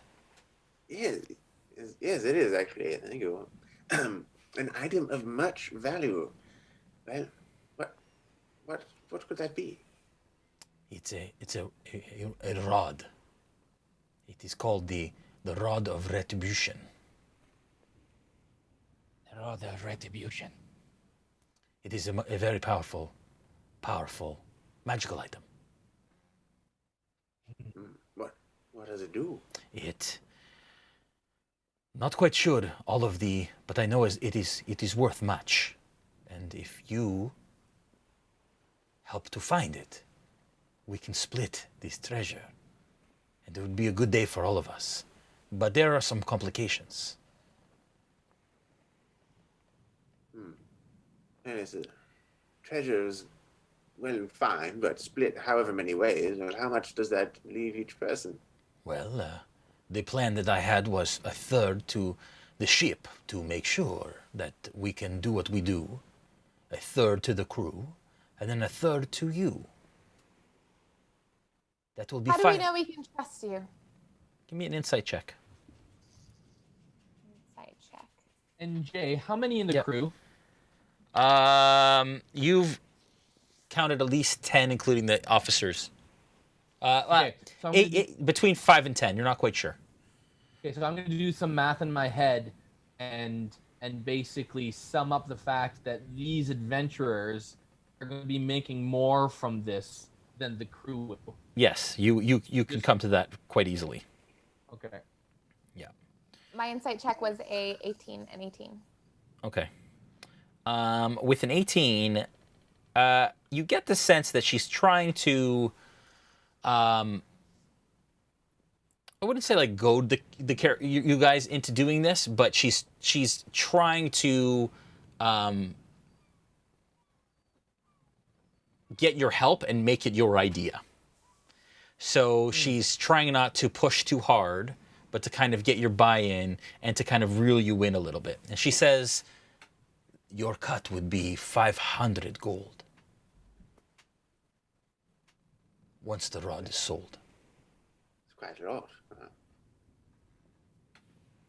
And for those of us who are also crew, does that mean we get 2/3?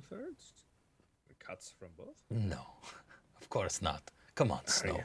You know better than that, my brother. I do work pretty hard around here. Yes, you do. You know, I'd be doing extra work to do this with you. So, for you, rather. Just asking. Me being your sister is treasure enough, no? It depends on the day, sister. Laurice, no. That's right, Bacalhau. We would not make a good couple after all. I don't know about your culture. It's not like that, I can tell you that much. Well, sister, I will be happy with what you will offer me. Just remember our last conversation, if you will, please. Of course. See the last thing. Again, I said we would have a conversation in Palma Flora. We never had that conversation. No, we did but not. we will. But allow us to keep our family matters separate from this conversation, please. Yes. This is what I know.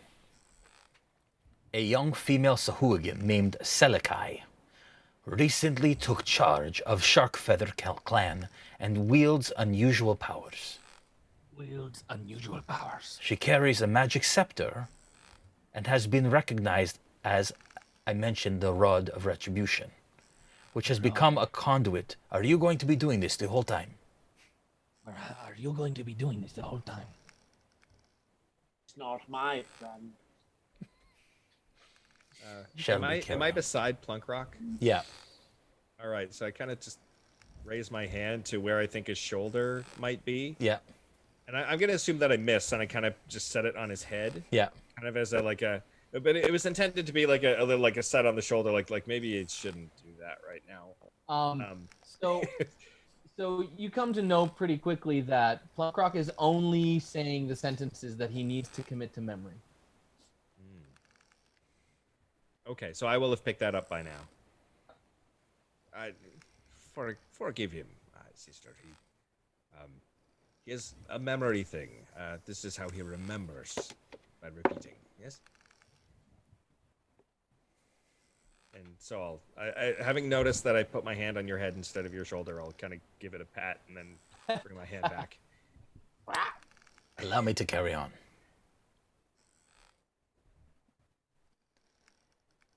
It has become, the Rod of Retribution has become a conduit for unearthly levels of magical power. But, as for the earthquake that dragged Flora Isle into the Sharkfeather Abyss, it does not make sense. The Sahuagin have been enemies of the shark hunting tournament for years. They show up, they cause problems, they try to stop it. And this time it has gone too far, clearly. But that rod wouldn't have caused that much power.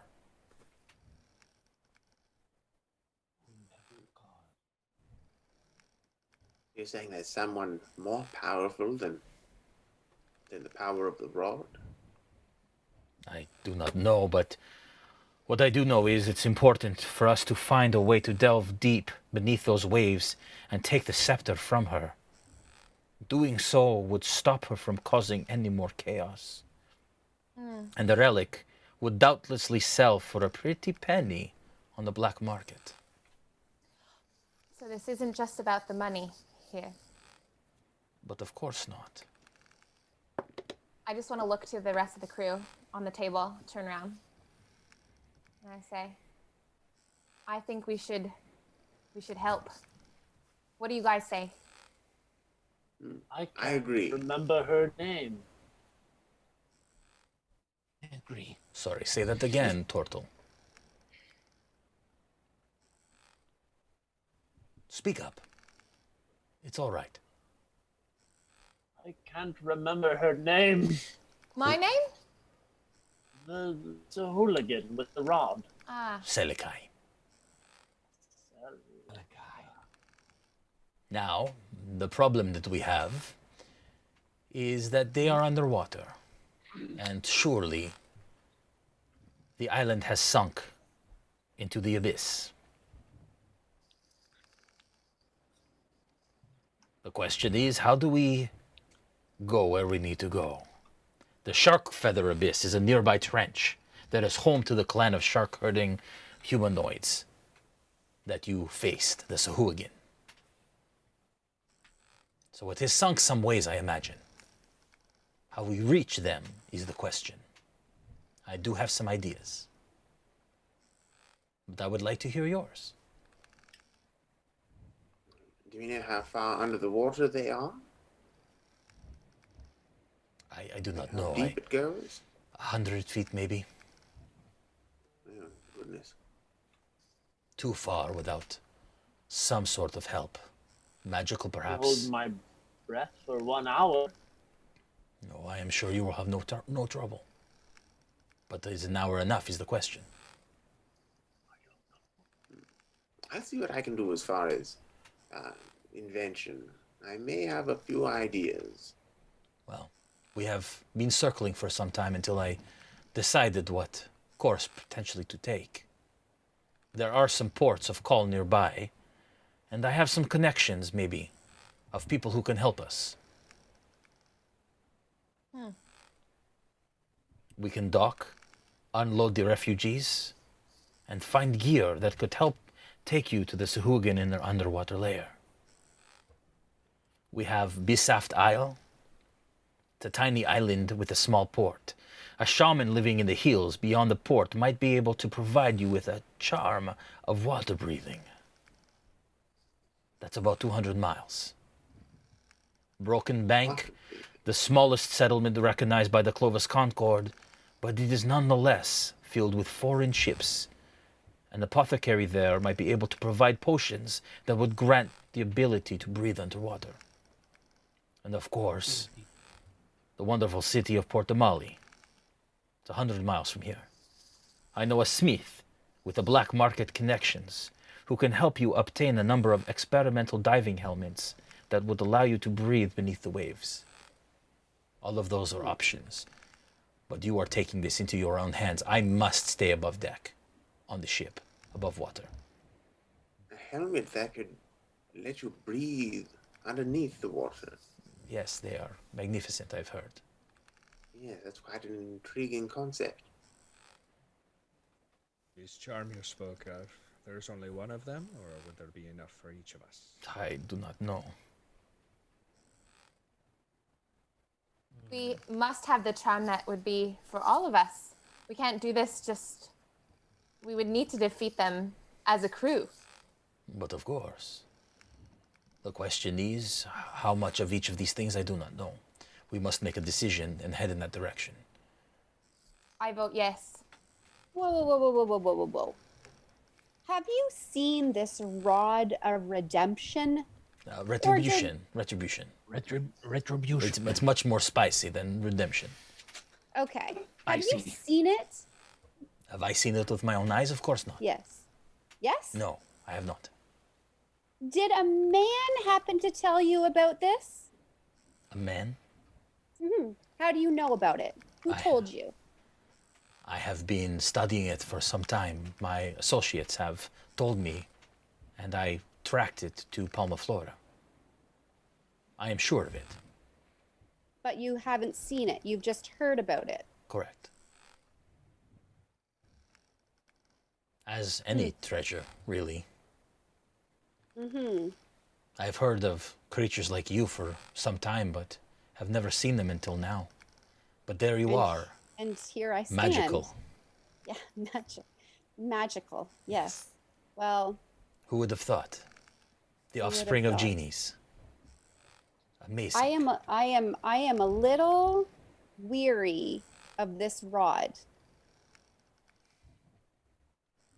I understand. Very much so. But I can tell you have your sea legs. You have been sailing for some time, no? That doesn't make it any better. No, of course not, but 500 gold might. Now, What will you do with the rod once you have it? We sell it. On the black market. We get a really good price for it. It will be very beneficial for everyone. If it's so powerful, why would you just give it away? Power comes and goes.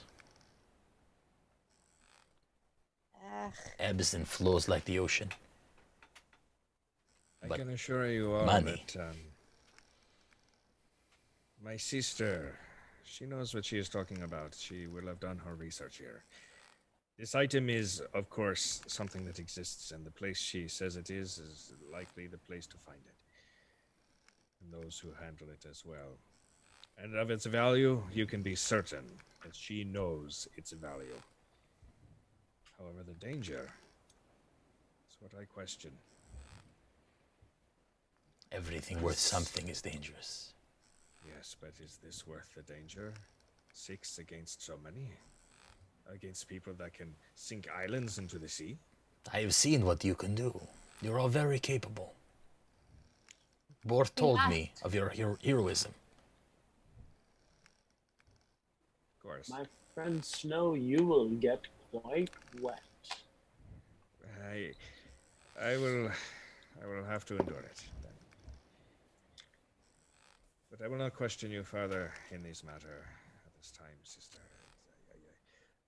This is important, and it must be done. I will do this.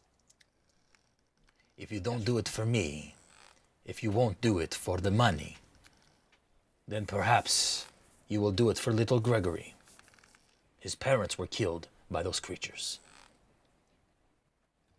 Dragged to the depths of the Lucidian Ocean. Against their wills. He is now an orphan because of it. At least do it for Retribution. Gregory is not my friend, but I would do it for Snow. And I will do this for you, sister, as I have everything in my life. I will do this for you. There was no question. He happens to be a friend of mine, so I think that's a very good enough reason alone. So we're just missing Aella. What do you say? What say you, Genasi? You don't even need a special suit. I don't, but I have been told many big stories about rods of different things. Oh, sorry. I don't want to get mixed up in the wrong rod. That's all. So I want to make sure that this rod story is for real. I've been convinced of rods before, so I will reluctantly go rod chasing, but I'm not going to be happy about it. Better be good. I assure you, there is truth in what I say. We will find it there, and we will end the tyranny of the Shark Feather clan. Pure evil, these creatures. This is a look of unimpressed, but I'll do it. What motivates you, Aella? Just what my heart tells me to do. What is your heart telling you right now? that I've been tricked by rods before. So I'm a little weary. I am not sure we're talking about the same thing. Okay, let's just start this journey before this. Let's just. Okay, it's getting warm in here. Let's go. Where to? Which port? Dude, you know the way. Kitten lady, tell us where to go. Port Tamale sounded good. What is it there that we were grabbing? In Port Tamale, Smith. Yes. And they have special helmets. My body is essentially a helmet, so one for my head would be nice as well. I do believe the helmets may be the best bet. We cannot trust potions long periods of time. I'll turn to everyone and go like, helmet.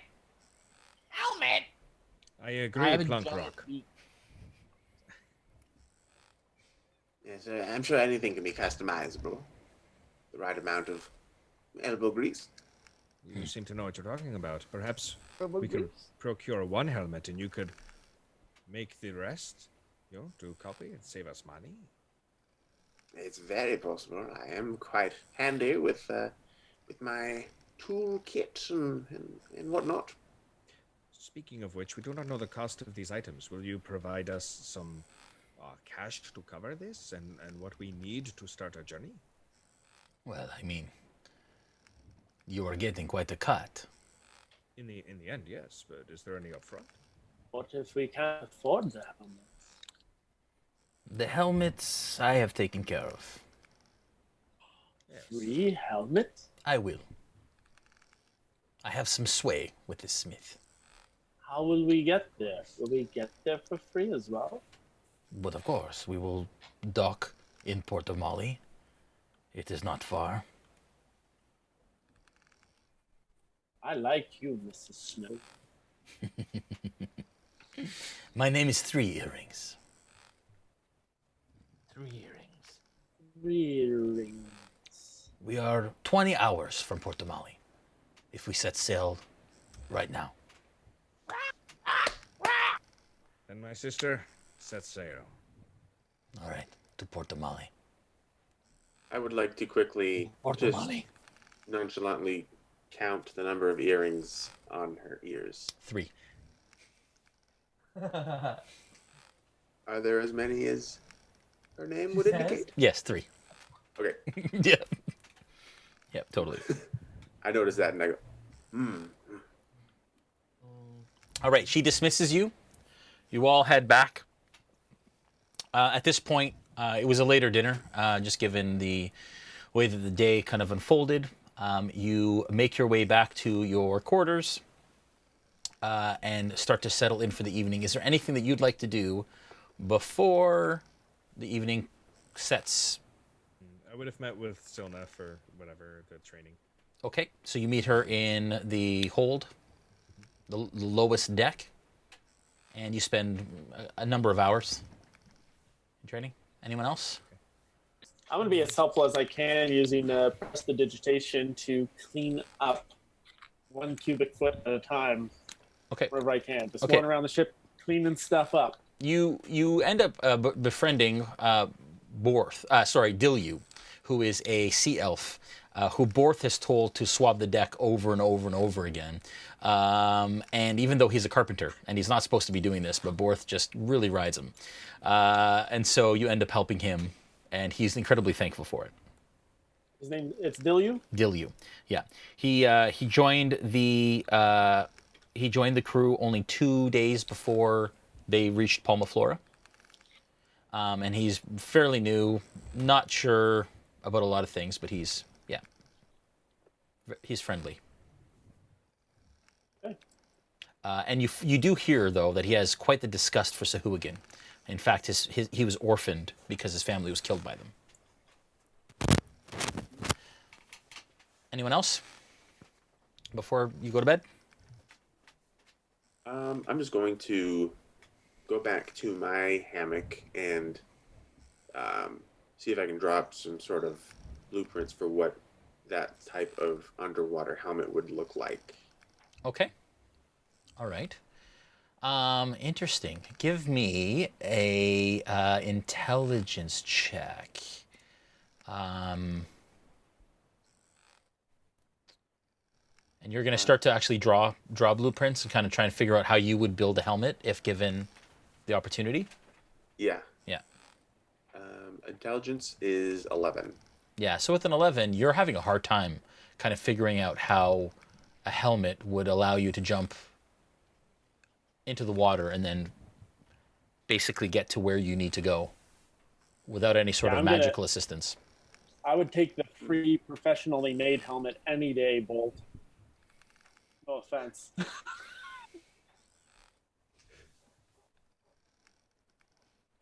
But this is the cheap way.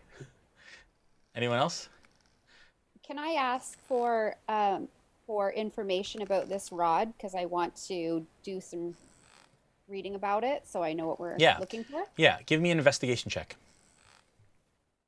That's a 14 plus 15.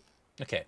With a 15, you find out that nobody knows about this rod. You start asking around the ship, and people don't have this information. The only person that has this information seems to be the captain, and now you guys. Okay. From Jarrett, you find out that there are many magical rods, and many of them are dangerous, and many of them are powerful, and he has never heard of this specific one, though. Yeah, so the only information I'm going to get is from the captain. Yeah. And I'm done talking to her. I can't go back and talk to her again. You can do whatever you want. Okay, so I want to go back into, after everybody's left, I want to go back into her room. Okay. And just ask her if I can have some books or some more information about the rod. As you knock on the door, she opens the door and she welcomes you in. And you walk in and she says, "Oh, Aella, how may I help you?" And she sits at her desk still, and she's got papers stacked and a map in front of her, and she's got a compass, and she seems to be just kind of surveying at her desk. Okay, I kind of want to walk around the room and kind of the desk really kind of slowly, and like I'm looking up and down at everything and taking everything in, and I just want to ask, can you tell me more about this rod? Okay, give me another investigation check, please. That's a actually 9. perception. Sorry, perception check. Yeah. Sorry. Okay. So 8, 9, 10, 11, 12, 13. Okay, with a 13, as you're walking by, you see a sketch of a long cylindrical rod type drawing that she has on the desk, and when your eye meets it, she kind of moves something over it to cover it. And she looks up at you. She says, "What are you after, Aella?" I just want to know more about it. Why aren't you telling me everything? What would you like to know? Whatever you're hiding. You're not telling me everything. Give me a persuasion check. 14. Okay. At this point, I'd like everyone else to mute or take your earphones out until we tell you to come back, please.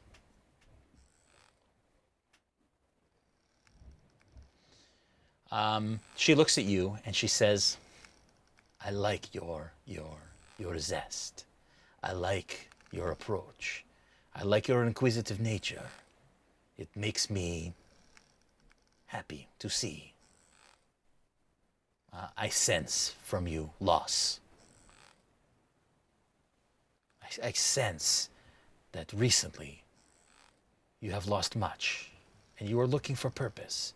And maybe this hunt, this treasure hunt that we are doing, will give you the purpose that you need, perhaps." Perhaps. I will tell you about this rod, but first, I want to make you a offer.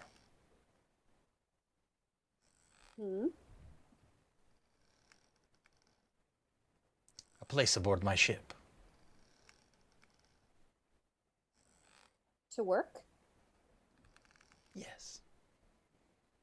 What do you want me to do? You are looking for a position, yes? A new...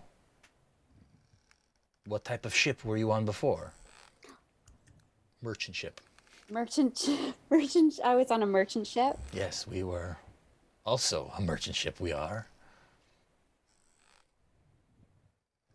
What would you want me to do?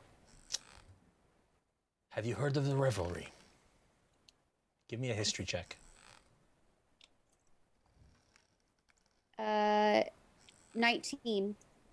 Okay, with a 19, you've absolutely heard of the revelry, especially being a sailor. It is a association of pirates that the Clovis Concord is the government that kind of polices the Menagerie Coast, and the revelry were a bunch of pirates that went against it and now have created this large community of pirates, which are often at odds with the Clovis Concord. Okay. How do you feel about the revelry? Wait, you need to help me out more with that. So are they fighting against us? That doesn't necessarily matter. It's up to you how you feel. So you were a merchant sailor at one point. Yes. You have come in contact with revelry pirates before. Some of them evil, some of them just after money. But they're pirates, so they some of them murder, some of them steal, a lot of them deal in like black market goods. But there's lots of money to be made. And the Clovis Concord, it depends on how your character would necessarily feel about the local government, as it were. Is she a kind of goody two shoes? Does she support?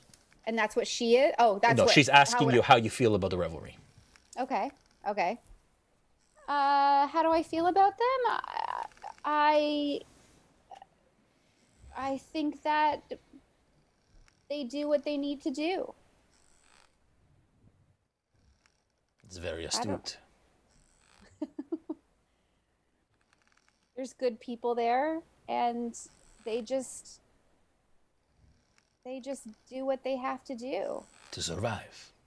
Take matters into their own hands, right? Yeah. Yeah. If this goes well, I can offer you a position in the revelry, if you will have it. But you need to keep this between us. There is much wealth and much promise in you. Can I trust you? Yes. Yes. You can absolutely trust me. Give me... Are you trying to deceive her at this point? Or do you mean what you're saying? I don't know if I want to be locked down by her. But you believe what you're saying? Yeah. Okay. Yeah. Okay. Yeah. Give me a persuasion check. That's a 10. All right then. Then we will speak after the rod is in our grasp. About this rod, it is an ancient relic with the ability to harness the power of lightning. Electricity. It's very powerful. I do not wish to keep it. I have no use for it. But it is very valuable, and it can do much for my crew and for you. Mm-hmm. And there are side benefits. The Sahuagin need to go down. The clan needs to die after what they did to those people. Okay, so now I am super intrigued because I love having the lightning aspect, and I want the rod. Okay. You tell her that? Yeah. You tell her, you say, I want the rod?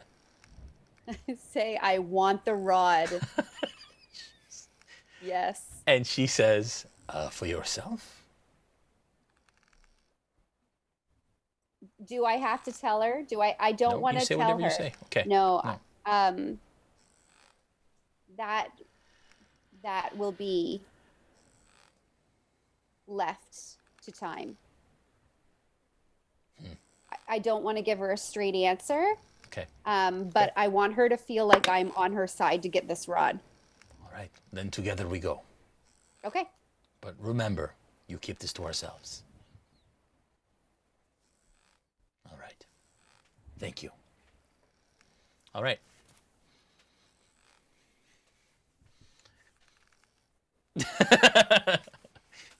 Welcome back, everyone. You're back.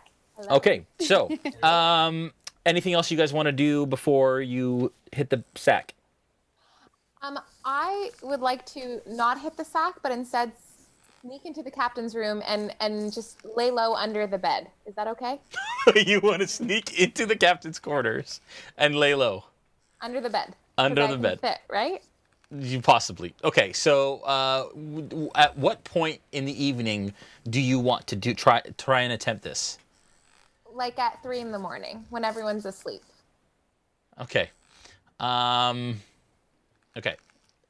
It's too bad that you didn't say earlier, because I would have loved to have you have been there when the conversation that just happened. But you weren't, so you didn't. Rewind? No. No, that's not. Doesn't work that way. Okay, so at 3 a.m, does anybody want to do anything before they go to bed? Yes. And we'll get right back to you, Gaziel. Go ahead, Plunkrawk. I'm just gonna sing a song before Okay. I go to bed. Okay. Entertain everyone. Okay. Okay. Though my love is red, and though my love is true, yeah, I'm like a bird. I only fly away. I don't know where my home is. I don't know where my soul is. You know what I mean, people? I'm like a bird. I only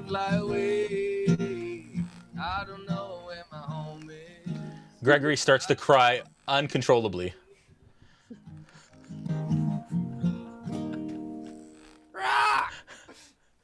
All right. Some people like clap. Some people like, I feel you, brother. Some people start to weep. There's a multitude of emotions. I'm not even going to have you roll a performance because that was incredible. All right. Anyone else before you go to bed? When am I supposed to have that conversation with the captain? She said, let's wait. Okay. So you imagine not this evening. Yeah. Okay. Has Aella come back to the hammocks yet? Aella returns, yes. Aella. Shortly after she goes up, yeah. Okay, because I'm going to wait till she's sleeping and then try to steal the boomerang just to look at it. Okay. You wait till she's sleeping? Okay, so you wait till she falls asleep. I would like you to roll a stealth check, please. As the three of you... so who is in that room? It's just the three of you, right? Yeah. Bacalhau, you're still under the stairs? Yeah. Yeah, I don't belong in there. Okay. 11. What's your passive perception, Aella? Passive perception? Up on the left, kind of a third of the way down the page. Hold on, let me put my dog away. Oh my goodness, sorry. Passive perception. 15? Closer to the top, yeah. Yeah, 15. Yeah. So you're kind of, you're starting to doze off, but you're having a hard time kind of sleeping soundly. Mm-hmm. And you hear a creak in the floor, and you look across, and Bolt is up out of his bed. Okay. He's like coming. How close is he to my stuff? He's just up. You don't know he's coming for your stuff at this point. He's just up. Well, okay. I don't move. I'm just watching him. Okay. And he starts to walk over towards. I want you to give me a performance check to see if he notices that you're trying to pretend you're sleeping. Okay. That's a performance. That is 8. Plus? No, 7 plus 1. Oh, okay. 8. Okay. Give me a perception check, Adam. As you're watching or as you're starting to kind of creep over. 6. Okay. You don't notice. So he starts to creep towards you, clearly. He gets to just over your bed, and he kind of looks around, and he looks down at you, thinks you're sleeping, and he starts to reach for your bag. Or well, first of all, where would you have kept your boomerang? Yeah, in my bag. By my bag, by all my stuff. And at this point, I'm assuming you're all not wearing your armor when you sleep. It'd be incredibly uncomfortable to do that. So, so you see it kind of poking out of her bag, and you reach down to grab it. Oh.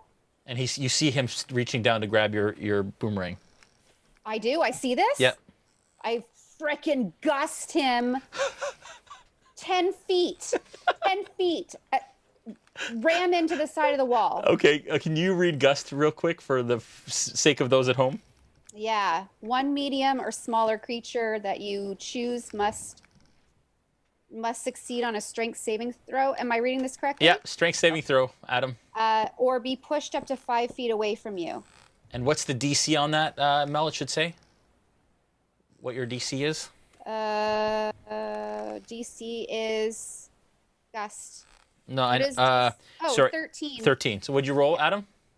So even with a -1 strength modifier, it's a 16. Oh, okay. So all of a sudden, Aella moves towards you, and she does this, and this massive gust of wind blows at you, and you manage to grab kind of the edge of her hammock as it gusts over. Gaziel, I would like you, first of all, Yes. What's your perception? Perception? Can you roll a perception check? Yeah. As you're trying to stay awake, waiting for people to go to sleep so you can go do what you're going to do. Got a 17. Okay. With a 17, you saw all of this happening. You kind of watched it happen. All of a sudden, she does this, and you're kind of sleeping off to the side, so you don't get hit by this gust. But you've seen it all kind of happen. The goggles on your head. Actually, you wouldn't be wearing your goggles on your head because you were sleeping. And what are you wearing right now, Bolt? Actually, is the question. What is Bolt sleep in? I have so my coat is hung up. Yep. My goggles. Actually, I imagine that I would be still wearing them. Yeah, okay. And they fly off your head and land, kind of skitter across the ground. You're like, holy crap! What do you do? Okay. Well, goodness. You have me all wrong, madam. I was just going to inspect the boomerang and possibly improve upon it. I saw you use it in battle earlier with the Septuagint, and I saw how it wasn't as effective as maybe you would have liked, and perhaps I might be able to improve it a little bit. So I levitate him and I move him even further back. All of a sudden, she does this motion like this, and you start to float off the ground, and your head kind of hits the ceiling, and you start. Oh, you can't float him back; he just goes right up. So you float up to the ceiling, and now you are looking down at her. And the ceilings are only like 10 feet, so you kind of stop, and you're about 4 feet from the ground. Yeah, I want him to know that not to touch my boomerang. Yeah. Don't touch my boomerang. If you only knew how I wanted to improve it, I think you would change your tune. I just push him up a little bit further. Yeah. Bonks his head. Your neck is kind of like on the top. All right. You know what? Message received. I will not touch the boomerang, but I think eventually you'll come around. I'll let you know when. That's fair. And then I put him down. Slowly? No. Dexterity saving throw. Bolt. 5. Okay. It's only 4 feet. So you land, but you lose your balance and you fall on your butt with a hard thump. Gaziel, you see all this. Do you react at all? I think I just am shocked at the power that Aella has. Yeah. And I laugh. Good.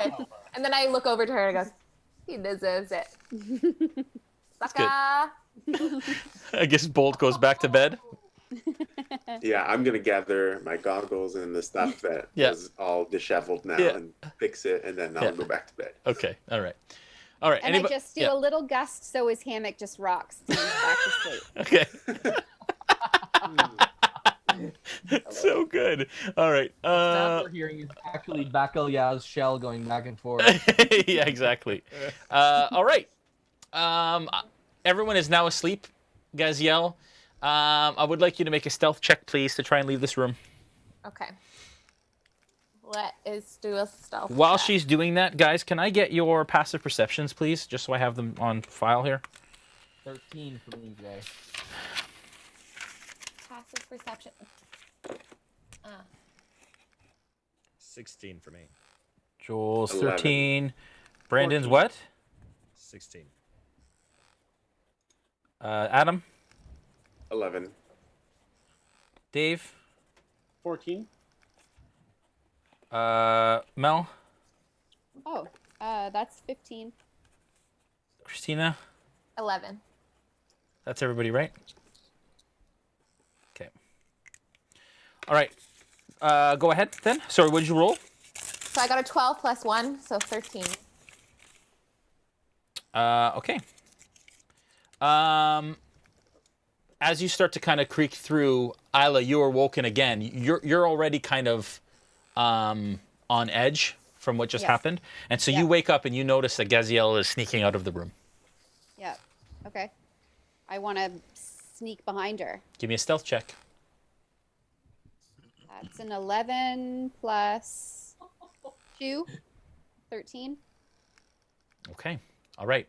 Gaziel, you sneak out of the room, and you get to the deck, and you do see that there is... I wanted to get my boomerang, though. I don't want to leave my boomerang there. Okay, you take your boomerang out of your bag, and you put it, like, kind of shove it in your pajamas? In my pantaloons. Okay.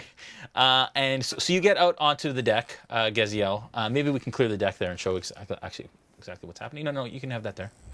Yeah, just all the minis. Yeah. And there is one crew member that you see immediately up on the quarter deck. Yeah, right there. And he's kind of walking by on the main deck, kind of doing rounds like he's on watch.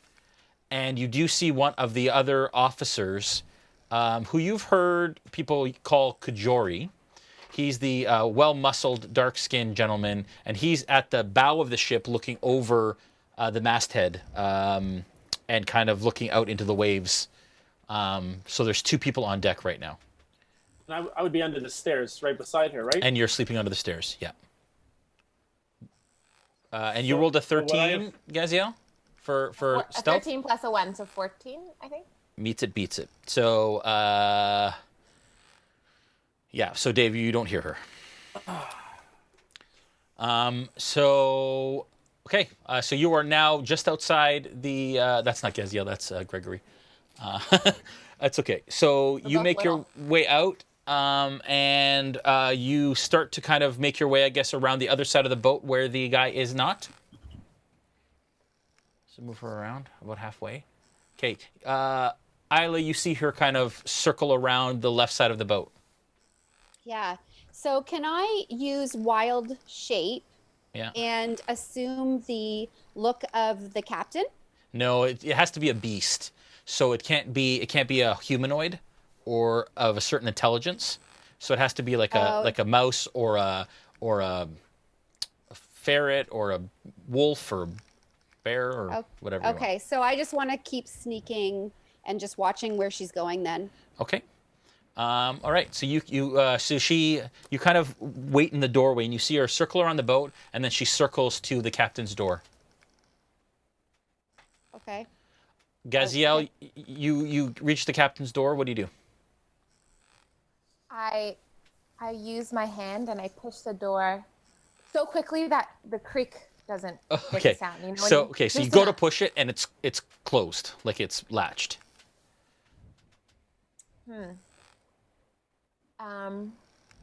I want to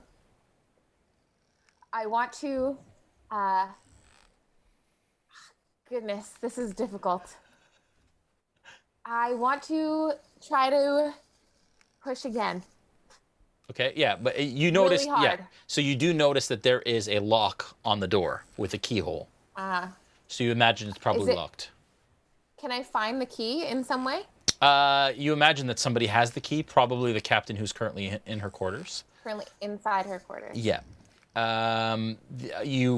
Somebody else might have them. Maybe one of the officers might have a key.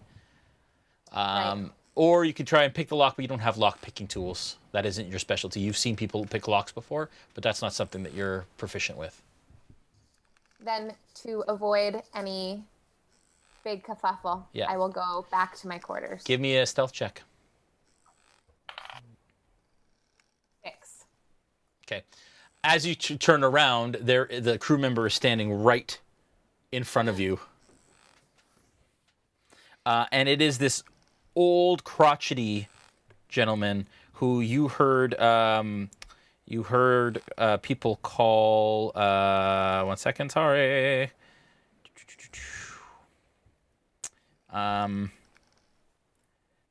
They call him Old Saltbeard.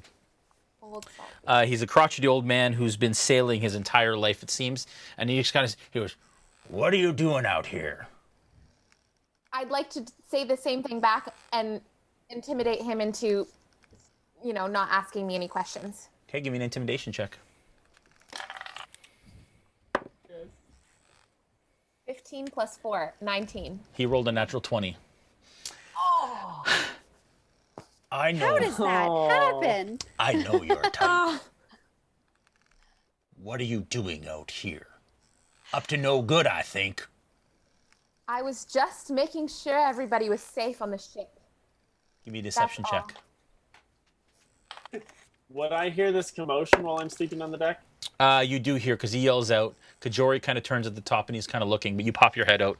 And you see that Aella, you see Bacalhau kind of pop out of his head, right, kind of down by just on the outside of the door. Sorry.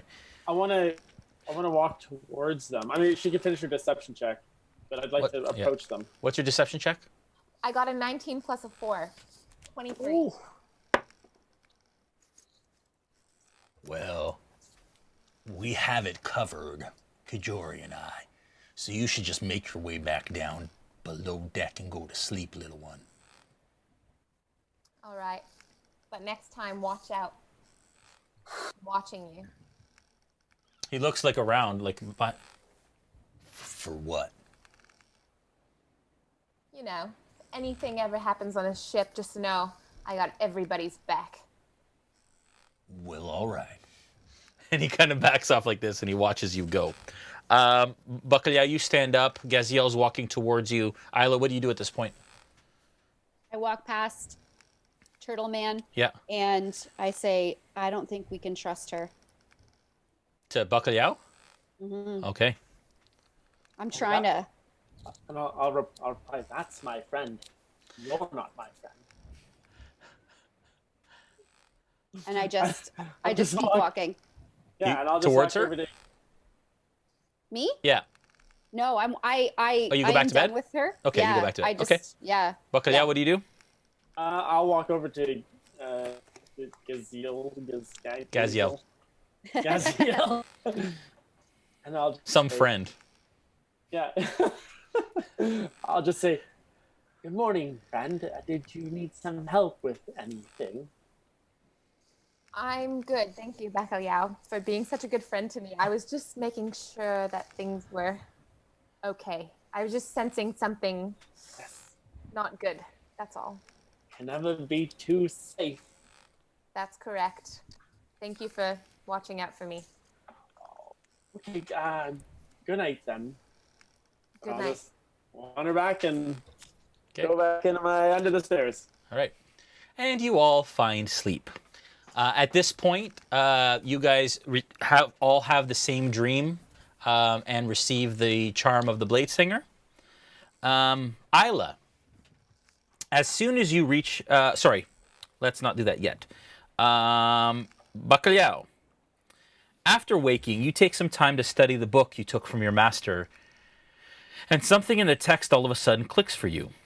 An awareness that never existed before now is as apparent as the cabin you sit in and the people that surround you.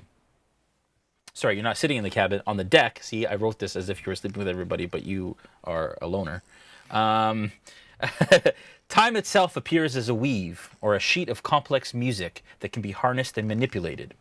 You get the sense that this is only the beginning, but you are finally gaining the understanding of what it means to tap into the same magical dunamis energy that your master did. You now have the initial abilities that come with being a wizard of chronergy. Bolt. All of the tinkering you've done with your harpoon launcher over the last few days has expanded your knowledge of how to imbue mundane items with magical energy. In the moments after you wake, something finally clicks for you. A formula you've been trying to wrap your head around is suddenly as clear as day. Imagine all of the wonderful inventions that lay at your fingertips. A boomerang, perhaps? You've now learned the art of artificer infusions. Gaziel. The events of the past day weigh heavy on your heart as you wake. The vision of the shark hunters perishing just out of your reach tug at you, convict you. Searching for solace, you bow your head as you do every morning to call out to the Dawnfather for guidance. You've never heard his voice audibly, but this morning a phrase comes to your mind. Defend the weak. Your eyes begin to well up as the radiant energy of Pelor begins to surge through your veins. A warmth like the sun fills your spirit as new energy surges through the core of your being. And just as quickly, it fades. Not completely, but much like the rays from a warm summer day creeping through the cracks. There, just under the surface, waiting to be unleashed. You now have the ability to harness the radiant energy that comes with being a servant of the Dawnfather to cast spells and smite your foes. Plunkrawk. After your ship went down, your only friends with it, You wondered if you would ever find true friendship again. But here it is again in the form of those that have come to your aid over the last day's events. Your resolve to help those in need grows within you, watered by the way in which you saved those around you from certain doom. Your commitment to keeping those you care about from harm coalesces in a song that materializes out of nowhere. You now have the ability to sing a song of rest to heal your companions. Snow. The attack of Flora Isle pushed you way past the limits of what you thought was physically possible. You were required to dig deeper than you ever have to battle the foes that threatened your crew and now your newfound companions. With a promise given to you by the Pallid Elf, you were anxious to further your training. Realizing that you're even more capable than your challenges would insist, you now have the action surge ability. Aella. You wake and you feel an urge to see the ocean, to feel the air. And it's early morning. And as soon as you reach the deck, as you open the door and walk out of your cabin, the smell of the sea and the air that surrounds you somehow feels more present than it ever has. The distant squawk of seagulls and the presence of marine life below the ship call to you, connect to you. Somehow you feel more in tune with the natural world than you ever have, drawing on the natural power and majesty of the coast. At the same time, there is something inside you that stirs. At first, you wonder if it's Snow's cooking and the off shrimp, but it's something different, calling to you from the depths of your spirit. Something raw, something bestial. You've heard of druids who can change their shape to honor the beasts that protect the land, and for the first time you feel as though you may be able to harness it. You are now a druid of the circle of the land, specifically the coast, and can now harness the power of wild shape. Welcome to level 2, everyone.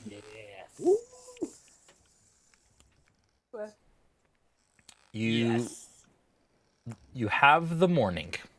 It has now been, you're about halfway on your journey to, sorry, not halfway. What am I saying? 1 second here.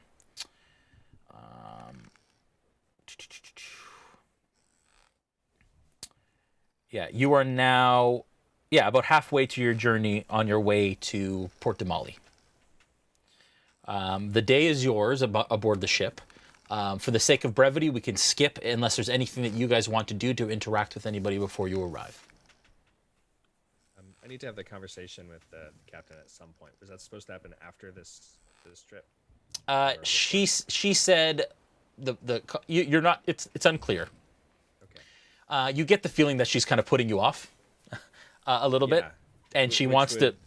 Yeah, go ahead. Upset me. What's that? Which would definitely upset me. Yeah. For all that I've done for her, and she won't even listen. Yeah. Yeah. But she basically is saying, like, yes, this is the last one, and yeah. And she's saying, let's talk about it in Palma Flora. We can discuss it after we have the item. Let's talk. Let's re-talk. So you can decide to talk to her now, or you can decide to wait. In that conversation, I'll just say to her, listen, I've done everything for you.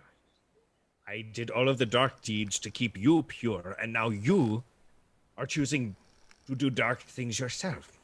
I tried to protect you. I put you in this position, this cozy place, so that you don't have to do these things. What are you doing? Why are you doing all of this? Can you just let well enough alone and live a good, cushy life as a captain? Snow, my dear brother, I'd like everyone else to take your earphones out, please. Oh, I hate this. Come on, Jay. Tell us the story, damn it. My dear brother, Snow, we grew up together doing all of these things. Some I regret. Some I regret involving you in. But now, we are far in. The revelry holds us accountable. They have expectations of us. We have tithes to pay to the Plain King. You know this. But is there really no way out? No way for us to go legit? No way for us to change? We did this for survival. We started this for survival. This is not survival anymore. Well, listen. Perhaps after we have the rod, we take it to Darktoe. That is where I plan to sell it. Then we discuss this with the Plain King. We take it up with him, and we see if we can go our own way. But be prepared, brother, that if you have to go without me, you go. If this is the end, I will not hold it against you. This is the last thing I do. After this, I'm leaving the ship. I cannot stay a part of this crew anymore. I have to make a change. I have done terrible things. I have to try and make it right now. And I can't keep doing horrible things. Stealing and murdering. The things I did for you to get to where you are. I can't.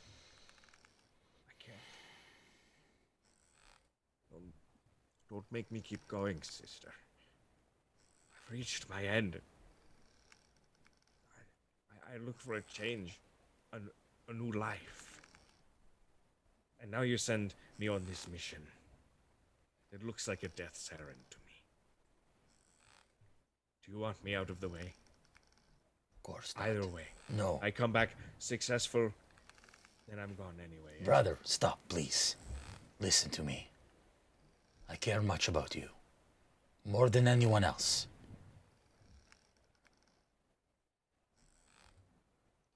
Just try to regain some of that purity that you once had. Before it's too late. I tried to protect that part of you. I wanted to help your sister. That I is wanted why to keep you out of the pockets of these dark organizations. I'm afraid you are the only hope and decency I have left. Snow, if you go, I'm afraid it is gone. That is why I have you here. That is why I keep you close. That is why I have kept you safe, because you have that inside you. But I understand if you need to go your way. I understand, brother. I have to make a change, but don't put that on me. I have done everything for you, and I cannot keep doing this sort of thing. Well, perhaps with what we make from selling of this rod, maybe there's a chance. Let us discuss this in Darktoe, please. Fine. No rash decisions before that. Fine. This is enough. I'm done with this talk, too. I love you, sister, and I always will. You just make good decisions. I love you too, my Snowy. Okay. And with that, I kind of wave and walk out. Upset. Okay. Yeah. All right.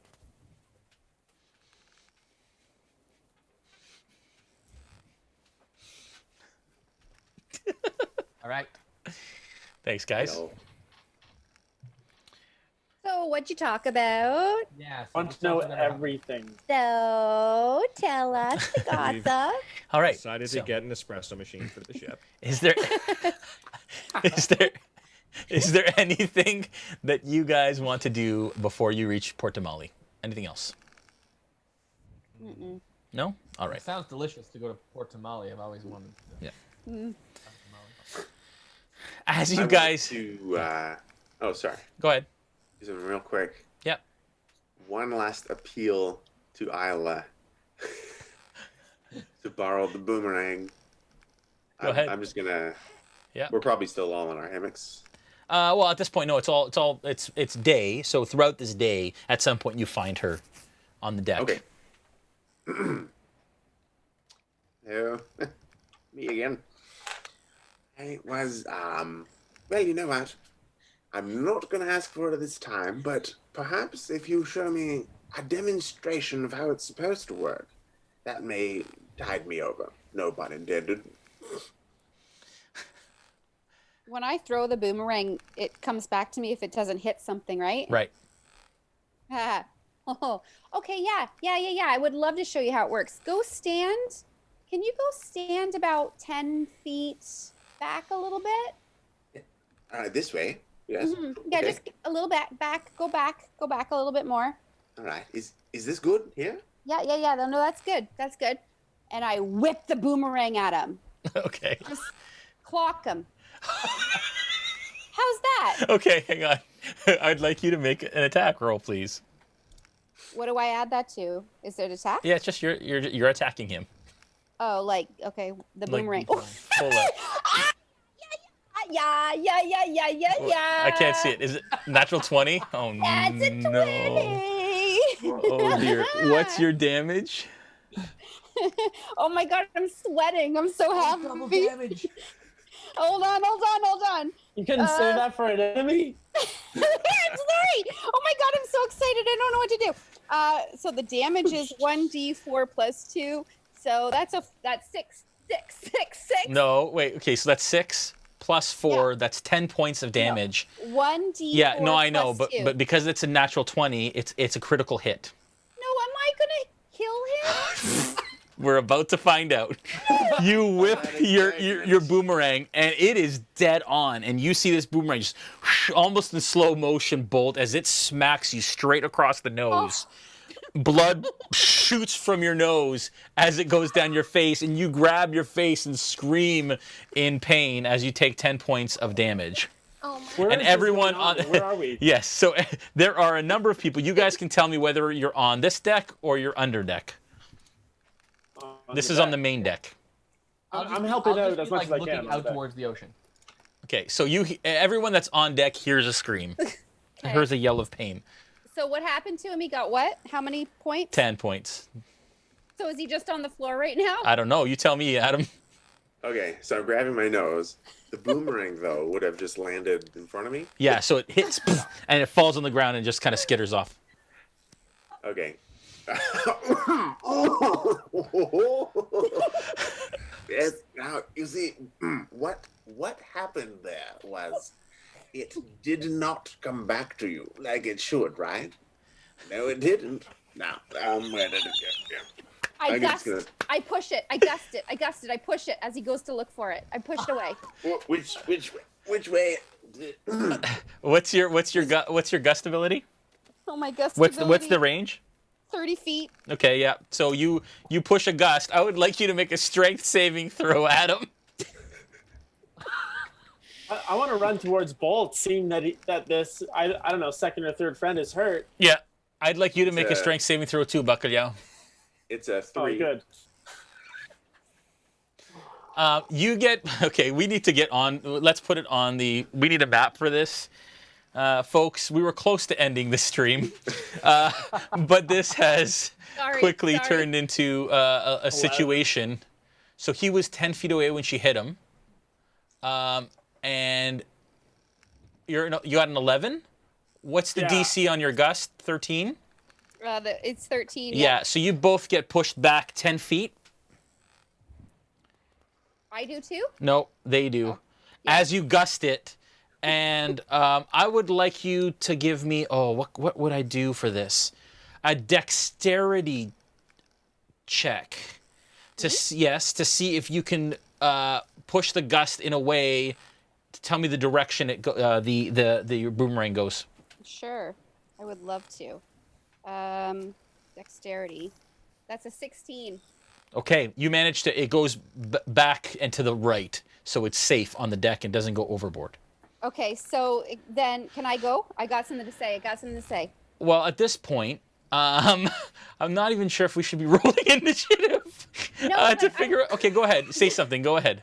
But I want to. Yeah. So now I feel like a piece of crap. Yeah. And can I run over to him and cure wounds really quick? Yes. So all of a sudden she starts running towards you, Adam, with her hands out like this. What do you do? Okay. All right. You know what? I can fix it. I can fix it. I can fix it. I'm gonna say, don't touch my friend. And I'm gonna point my quarterstaff at her. Okay, what do you do, Aella?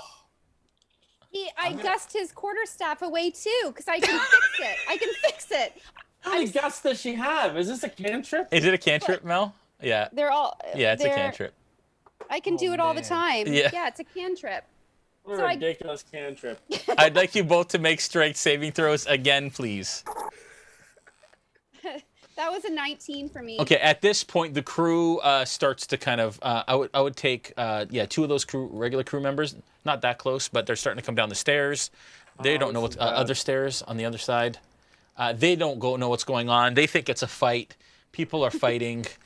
Plunkrawk, what do you do at this point? You're looking out into the ocean. So I'm gonna run up to them where they're at, and I'm also going to stand between her and Bolt. Okay, so you come over the boat and get between them before she gets to him.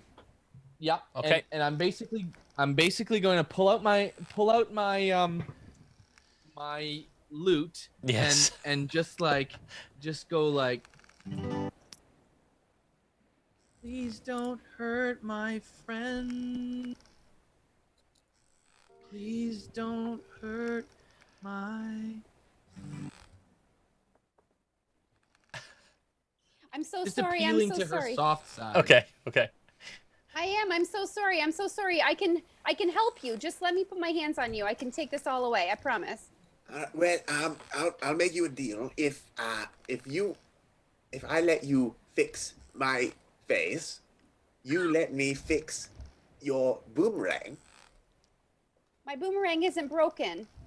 Well, see now that's right. Can I run over and stomp on her boomerang? Just that when it hit me, it hit the ground next, right? So you didn't end up with it at the very end. But I think I know something that will be able to solve that. Fine. Let me fix you. All right. Okay. So my cure wounds is 1d8 plus 3. Okay, so she puts her hands on your face and she says an incantation, and you feel this radiant energy, and you feel your nose snap back. How many points? 1d8 plus 3. Well, do I roll it? I thought you did. No, you do. I'm sorry. And I'm just gonna stand beside him, watching carefully what she's doing, make sure she's not hurting him. Yep. I only got a 2. Okay, so 2 plus 3, 5 points of damage back. So you feel the bone go back, but there's still a bit of a gash on your nose, and the blood obviously is starting to dry. Yes, most of the way, it's good though. He's a little better. Can I use my herbalism kit somehow and try to heal him up the rest of it? I want to just kind of nudge her out of the way. Like, I'll do it. Give me a medicine check. I'm sorry. I'm so sorry. Oh, I hope this is good. So good.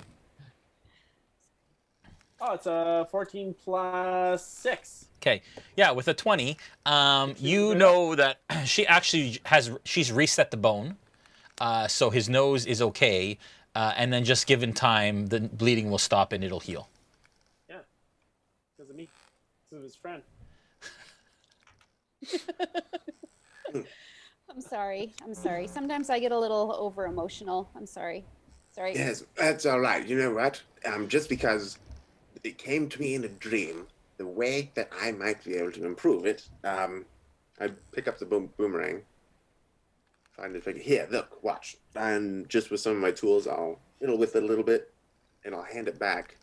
Okay. Now, you may have to spend some time with this just to be able to get used to it, but from now on, when you throw it, even if it hits somebody, it'll come right back to you. And I might be regretting this now, actually. Are you kidding me? No. I totally thought you were gonna break my boomerang. You just made it 100 times better. Sorry. Yes, I'm sorry. And then I give him a big hug. Very good. Yes, right. Yes, I put my boomerang back. Okay. I'm gonna walk away from them and just shake my head and say, I don't understand, friends. Adam, what have you done to her boomerang so she knows? Okay, Like, so in-game I terms? have used an infusion. Yeah. And I have infused it with an infusion called Returning Weapon. So this I know. this magic weapon grants a +1 bonus to attack and damage rolls made with it, and it returns to the wielder's hand immediately after it is used to make a ranged attack. Wow. So it's called Returning Weapon. You have the first magical weapon in the game.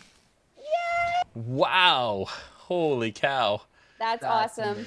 That's awesome. Thank you. Thank you. Thank you. Thank Yeah. you. You almost killed him. Oh, sometimes you gotta do that to do other things. I don't know. I don't know. It worked, so let's not get into it. So what happens if I punch you in the face? Hold on. Okay, that's great. Awesome. All right. So you guys spend the rest of the day kind of enjoying the ship, talking to people, getting to know people a bit better. You actually hear that Jarrett is going to stay by in Port de Molly, and he's actually been able to kind of rally the refugees around, and basically has decided to take it upon himself to organize some way for them to find homes or places that they need to go. Out of kind of the goodness of his own heart. He's also taking Gregory with him so that he can find a good home for him somewhere along the Menagerie Coast. Find out if he has further family and all that kind of stuff. But he's also organized you all to... he's collected some money from the refugees, some gold, actually, to be as a thank you for saving them and bringing them home. And you guys are splitting 25 gold amongst you. As he hands you, Aella, because he knows you the best, he says, I just want to say thank you for doing all that you have to get us here safely. And this is a thank you from myself and some of the refugees. Thank you. You are very welcome. And if you can pass it. And he says this kind of loud enough. I want to thank you all. This is where I will say goodbye. There is a skyship leaving soon for Taldori, and I will be aboard it. And you can see he has a little cask that Plunkrawk and Snow recognize as one of the casks of spice. So I bid you farewell, my friends. I'm sorry, did you mention what becomes of young Gregory now? Yeah, I will find a home for him. All right, very well then. And that he tells you that the evening. Sorry, he tells you that the evening before you guys are supposed to arrive in Port de Molly in the morning. Early in the morning, you hear, "Wake up, travelers!" The voice of Borth, one of the Wavechaser's crew members, rouses you from your slumber. The sun is barely above the horizon, but you can just make out the docks of a port through the porthole window of your cabin. It's past dawn and time to get moving. As you guys kind of emerge from your cabins and your shell, Bacalhau, you find that the refugees from Palmaflora are packing up the few possessions they were able to save. They all say thank you for the rescue, and they say that hopefully what they were able to give, which wasn't much, is thank you to help you on your journey forward. Port de Molly is a beautiful and lively city that you see that has multiple steps and plateaus. As you approach, even though the city is colorful and beautiful and vast, you notice that the docks, as you approach, are smelly, weather-beaten, and somewhat seedy. That is where we'll end the session for this evening. Wow, guys, that was fun. That was so great. Thank you, Jay. What an welcome, adventure. guys. So good. And just remember that you guys did have that dream. I don't know if you guys want to at some point dive deeper, but I'm leaving that up to your characters, and the whole Blade Singer thing. And for now, let's just say that you guys have not said anything in the last day or so that it took you to get to Port Tamale. Thank you, everyone at home, for watching. Oh, go ahead, Joel. I have a song about the boomerang. Okay. Yes. Take us out, Joel. This is how we should end the stream right here. Okay. Here we go. Yeah. She broke his nose, and now she knows how to throw her boomerang, her boomerang, her boomerang. It first goes out, and then she can regain her boomerang, her boomerang, her boomerang, her boomerang. Okay. All right. Thank you, everyone, for watching. If you liked what you saw, follow us on the D&D Twitch and the RealmSmith Twitch. Consider making us your Twitch Prime subscription, or just subscribe, because we love your assistance and your help in doing what we do. I want to thank everyone for making us your preferred entertainment through the apocalypse. I cannot wait to be back at the table with these guys instead of on Zoom. It'll be a wonderful day when that happens. But for now, keep those that you love very, very safe. We will see you tomorrow night on Behind the Screen. We actually premiere this on YouTube at 4:30 p.m. Eastern Time. On YouTube, on our YouTube channel. That's youtube.com/RealmSmith, and we're on the chatting with people for those that couldn't catch it live on Twitch. And then after that, at 8 p.m. Eastern Time, 5 p.m. Pacific, we do Behind the Screen. You guys can ask all your questions that you weren't able to ask tonight about all the craziness that ensued tonight, because it was a blast.